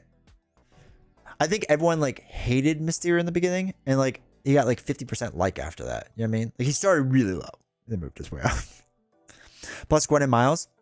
Dude, Gwen and Miles were the first time that like when those decks first came out, people were like, oh my god. Their minds were just blown. 3-hour D20 stream, 40 minutes of playtime. I love it. That's what we were talking about earlier. I'm doing less gameplay stuff, and it's so much more fun. Just us hanging out and talking. And I could do that now because of the way we do things. Read the blog. I like Mysterio. It's a fun design because it's one that mess with Nemesis. I like Mysterio Standard. Mysterio Expert can be a bit silly with the number of encounter cards. Yeah, I can see that. Spider's box is definitely your favorite. I'm a Spider-Man fan in general, so I'm naturally going to gravitate that way. Not a fan of Horseman. It's from my understanding, it's a better multiplayer scenario. In solo, it's boring. It's one of the most boring scenarios I've played. I think it's almost as easy as Wrecking Crew. Not quite, but it's down there. Mysterio's a weak link in the box. Sometimes he'll just do absolutely nothing and then die. Then he actually does what he's supposed to, and he's fine. That is true. Sometimes you get none of the illusion cards. The illusion, Michael. See, a few people really not like Horseman. I think it's because they play it solo. From everything I heard, Horseman makes a lot more sense multiplayer. Dark Beast is so easy. He is. He's very straightforward, but I kind of like that. Sometimes I just need that. Sometimes I just need to... I don't need some tricky mechanic. Except I still, because I have to shout out, Don't Be Rash gets mad at me every single time. I will sometimes flip the villain and Dark Beast and forget to give myself an encounter card. almost every time, because the sentence is so far down. Give us maximum carnage. You know they gotta. They gotta.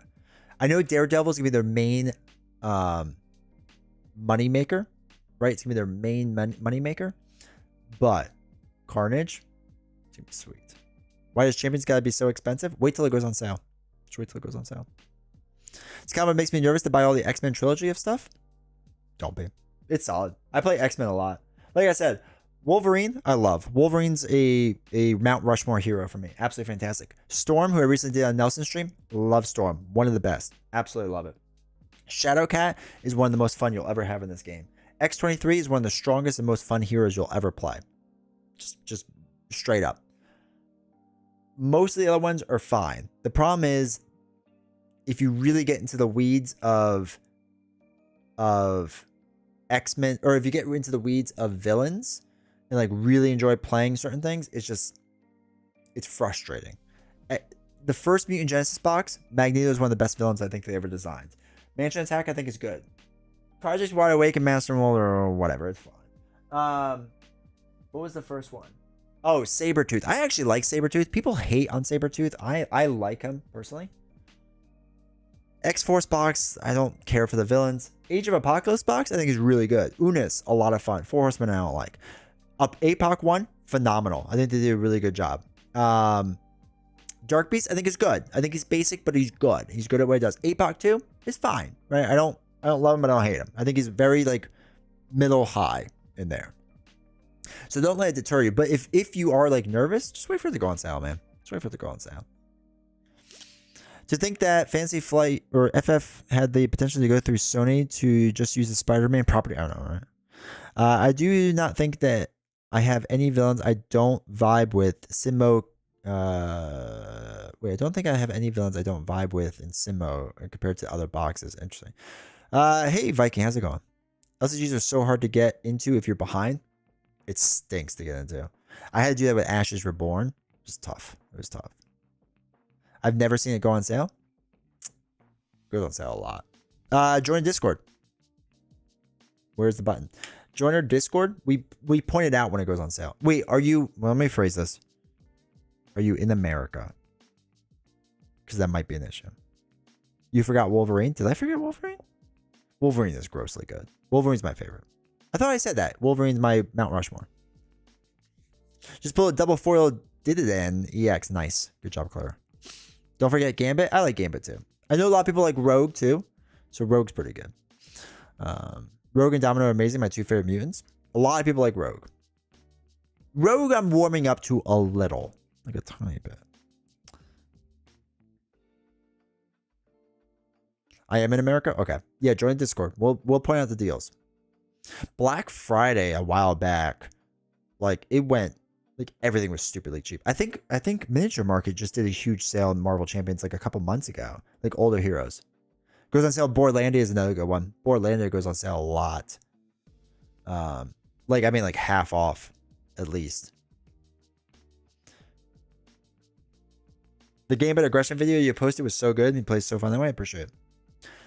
Board games really go on sale in Australia. That stinks. I also like Sabretooth, surprisingly. I think most people have a hard time with him because they play like Nelson.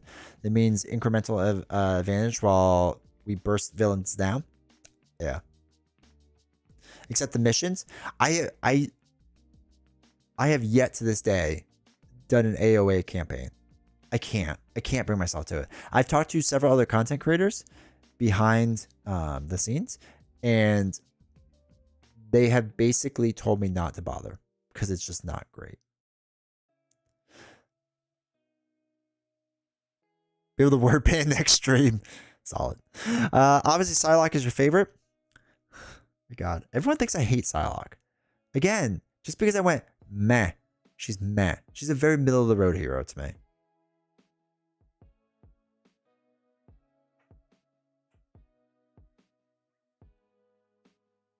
I've heard it's the worst yet. Oh, wait, what's the worst? The missions?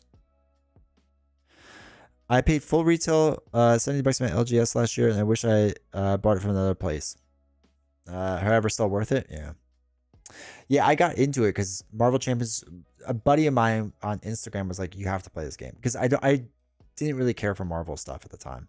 Now I'm a little more into like the comics. I was kind of over the movies and whatever. So yeah, I knew this was. Oh, the campaign. Yeah, that's everything I hear is how incredibly bad the campaign is.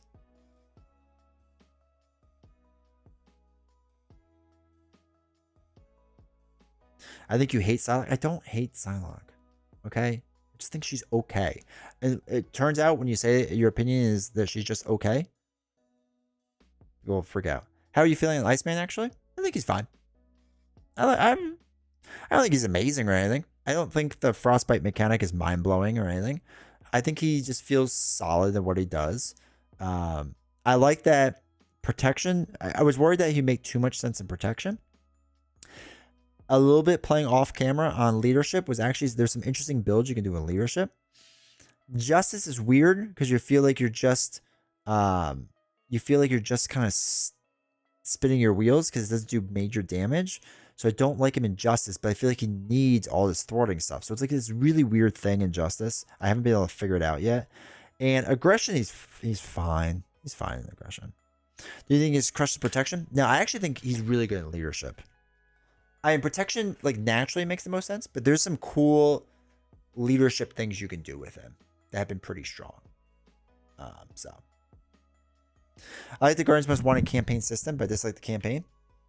Well, I hate the campaign system, but love the villains. Classic. Absolute classic. Dislike the villains. Yeah, I gotcha. But yeah, I mean, for Iceman, like,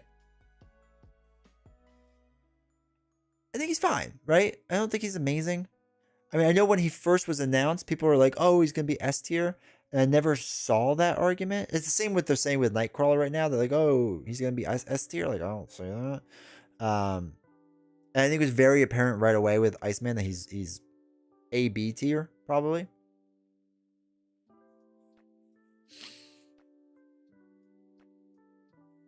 I've never played a single campaign in any box. The cards aren't even sleeved. Ugh. Some of the campaigns are worth it, especially the early ones. They're kind of easy. Any tips for Aggression Wasp? It depends. So she has a really cool combo you can pull off. I've done it in my videos, but it is. Hold on, let me find it. Let me see if I can find it. Is this it?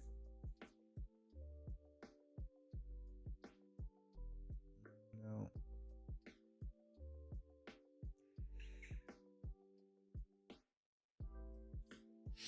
Okay, so there's cool things you can do. This is not the best one, but whatever. So you have to understand with her that you want to be actually small and not big, because you want to use things like Pinpoint Strike, where you deal 7 damage to enemy. If you're in tiny form, it deals 1 damage and gains overkill. So you want, I don't even have it in this deck, but you want the thing that gets you minions, right? The card, the event that gets you minions. Looking for Trouble, right? So put Looking for Trouble in, get your minions in, Pinpoint Strike them, and then basically use like Moment of Triumph or Moment of Triumph or whatever the thwart card is to remove threat. But like this will allow you to stay in hero form much longer, and just be able to switch back and forth in your forms. But using Moment of Triumph to heal up with your Pinpoint Strike is really strong. The fact that you just overkill everything is really strong. So stay in small form. Her wings, don't worry about. You don't really need them. But her helmet is massive. Her helmet's really good. And Reverb Training. That was the other good one. So especially in tiny form, gaining any sort of piercing really helps. So lean into your attacks. Just have everything be related to overkill. Pitchback is obviously very strong when you get aerial with your wings, if you decide to go that route. I had Moment of Triumph. Not Moment of Triumph. I had Chase Him Down, but that's not the good one to go for. Surprise Attack is good because you're changing form all the time. So you get that with Martial Prowess, and it just pays for itself. So then every time you do it, just change hero forms, and you can do that. So that's kind of how I approach her. I don't remember the event, though. Oh, no, I think it's a minion slaying event where you deal 6 damage of overkill.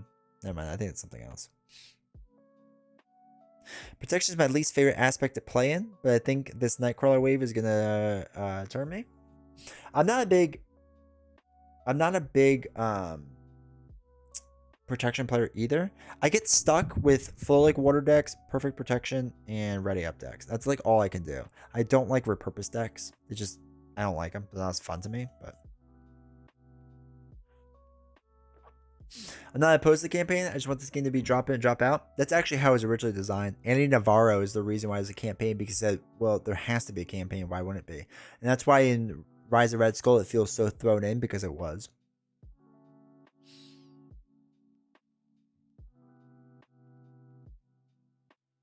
Yeah, Ghost Spider Protection is a lot of fun. Drax, the problem with Drax is it feels like you can't play him outside of protection. I mean, I know you can, but it just feels you can. I think Iceman is better than average, but not as good as a lot of other X-Men X-Force characters, just because the other ones are so amazingly well designed. I'm building Iceman deck right now, and I'm so disorganized with my cards. It took me 1 hour to find one. Even if Red the Rise Skull was thrown in, still a banger. Yeah, I mean, I like it. I hated aggression until you showed me the way. You know how many times? Okay. Really quick again. All the times I see on Reddit about how like aggression's so bad for solo. It's so bad for solo. It's so bad for solo. No, it's not. No, it's not. Whatever. Repurpose Iron Man is funny. Discard that force field generator, add 3 to your thwart and thwart 5 and ready the arc reactor. It's funny. Oh goodness.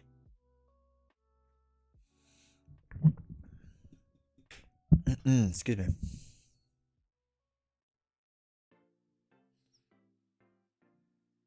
Sorry, so to close a bunch of my tabs. Oh look, there's Reddit open. Delete that. Alright, there we go. Yeah, but I never got into the repurpose builds. And like every single time somebody talks to me about protection, they're like, you should do repurpose. And I get it. It can be really powerful. It's not for me. I just don't enjoy it. I don't know what it is. There's just certain builds out there I just don't enjoy.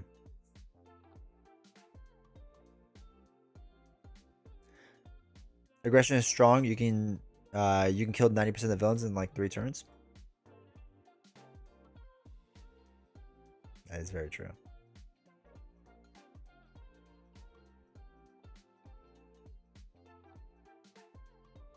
Oh, Nelson has a deck. Oh, he was telling me about this. Nelson has a way that he's spamming something. It has something to do with Mirage. After Mirage entry plays, choose an enemy whose scheme is less than Mirage's thwart. Okay, so the main ally we want to play is Mirage. Since she can stun a villain with a scheme value less than her thwart. Since Frostbite, that's what he was doing. He was stun locking with Mirage.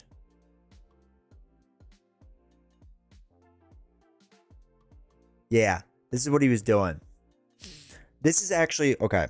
So if you want to play Iceman in leadership, Nelson was telling me about this deck, and I haven't messed with it yet, but I was like kind of running through some rough simulations in my head. Plus aggression has a lot of thwarting capabilities there. Yeah.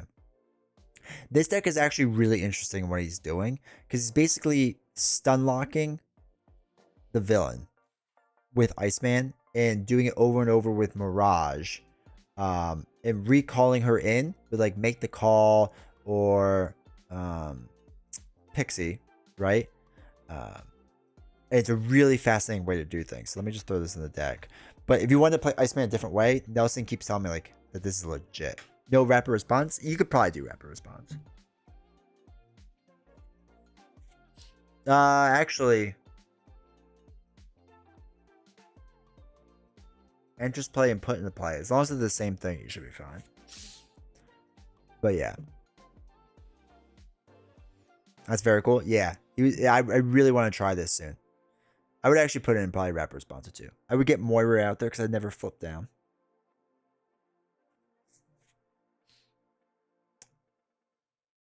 Let's see what we do with pool. Oh, okay. Look at this pool deck. A whole 1, 2, 3, 4, 5 pool cards in it. Ready an ally. The ally gets +1 to the end of the phase. Who are they doing that with? Oh, I guess a snow cone. When any amount of threat would be placed on a scheme, you or your ally takes as damage instead. Sure. Blackout. That's that whole silly game.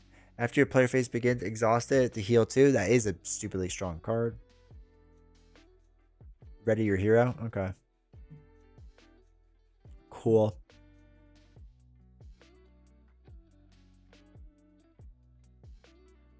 So what are they doing?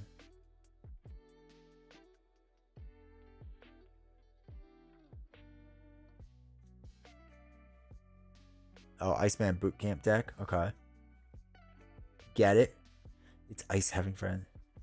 My god, there's so many ice puns. I love it. Alright, wait. This is the first Justice one. Oh, Global Logistics. Are they just doing a shield deck? Yeah. Shield deck with Iceman would actually probably work well. Alright, so clear the area for Justice. Yeah, so a super basic Justice deck. They're just redoing it over and over and over. Right? After you thwart and remove the last stuff from the scheme, discard Justice serves ready your hero. That's fine. They're just using clear the area for Justice to do it. You should probably put in the Justice card that generates resources on it, but that's fine. Man, people are not touching him Justice. That's what I'm saying about look at that. Okay, so in Marvel CDB right now, there's 1, 2, 3 Justice decks made. That's it. That's what I was saying. When I was playing him, he felt so weird in Justice. Like, it just didn't feel right. It felt like he couldn't do anything. But there are a shocking amount of... Not a shocking amount. There's more leadership than I thought there was going to be, which is cool. Actually, there's a lot of aggression, too. Which I'm a little shocked by. I mean, I like it. He's just not good in Justice, I feel. Yeah, he really isn't. He just really isn't. Iceman's X's. Polaris, okay, all those are meant to X's. So he doesn't really care about thwarting? No, really doesn't. Black Widow, Night Nurse, Angel's Airy. Okay, so flipping down, pin down. Okay, that's interesting. I like that idea. Such ally gets +3 hit points. Huh. Meh. That's what I say. You already defeated. Meh. I'm sure leadership leans heavily into his signature allies or using sidekick. Yeah, right. If only you could sidekick. Problem is you can't. Since they can't get they can't have upgrades attached, so you can't even sidekick them.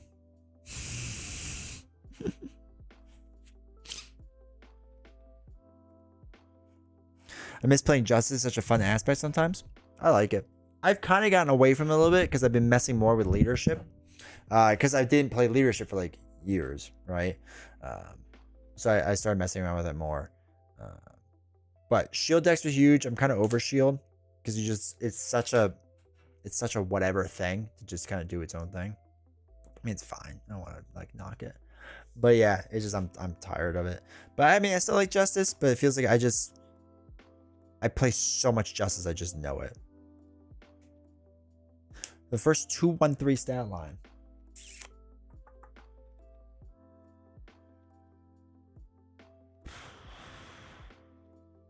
Probably. The only 3 defense heroes. Let's think about this. 3 defense heroes are Spider-Man, but he's a 1-2-3 stat line. How boring leadership was? Sidekick changed a lot of things. I said Sidekick was going to change a lot. And it did. I really enjoy Sidekick.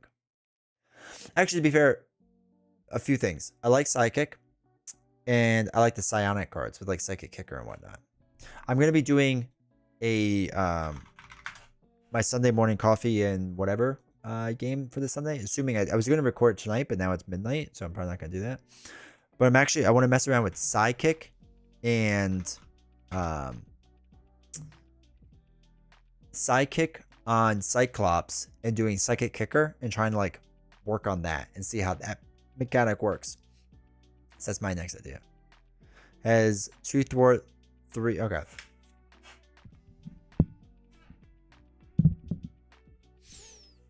Jubilees is going to be fun. I think so. Wasp? Is Wasp that stat line? Wasp is 112. And where's Big Wasp?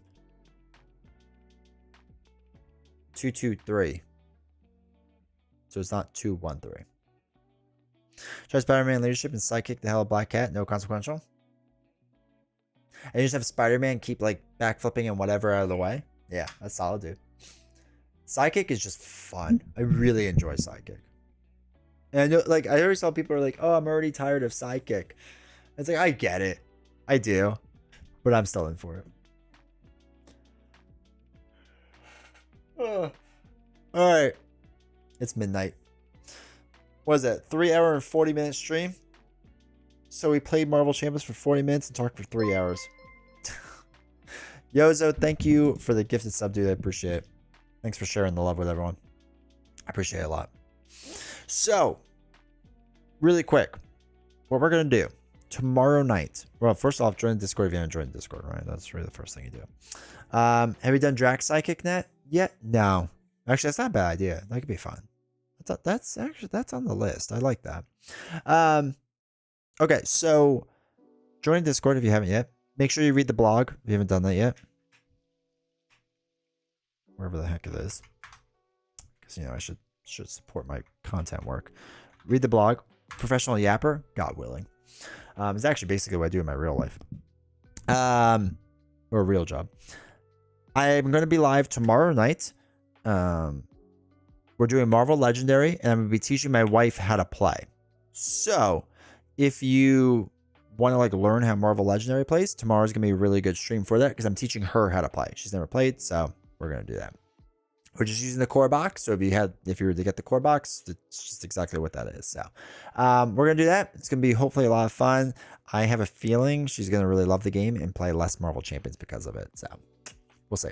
But yeah, if you're ever interested in learning how to play that, we're going to do that tomorrow night. So that's really cool. Like I said, subscribe on YouTube, hit the like button, all that stuff. Watch the videos. Maybe just create a playlist where you just watch all my videos, just all, you know, in the background, just running 24/7, 365. Just, you know, whatever, that helps. No, but anyway, we'll be doing that. And then Sunday, I will be live again. I think we'll do a little more Marvel Champions. I'm not 100% sure. Then we'll be live Tuesday. And I really need to get Ashes Reborn to the table. We haven't done that yet, so I got to figure that out. But I want to get that to the table. I still got to get Unmatched to the table. I got so much to do. I need to stream more. I need some more free time chat, but we'll see. So hopefully we get Sunday morning coffee and games recorded as well, so you can expect that on Sunday. I'm hoping to do that maybe tomorrow night, next night. So anyway, again, thank you all for the subs tonight. There's a lot of subs, so thank you all for the support. Honestly, it truly means a lot. So thank you. Hopefully you enjoyed the gameplay today. Remember, madness counters are not that hard to get. What was the saying? Somebody fill in the saying for chat. I gotta remember it so I can write it on a shirt and sell it. But I appreciate you all. Thank you all so much. Honestly, it means a lot. All support recently has been great. So thank you. And I will see you all tomorrow night. Madness counters aren't that hard to control. Great words.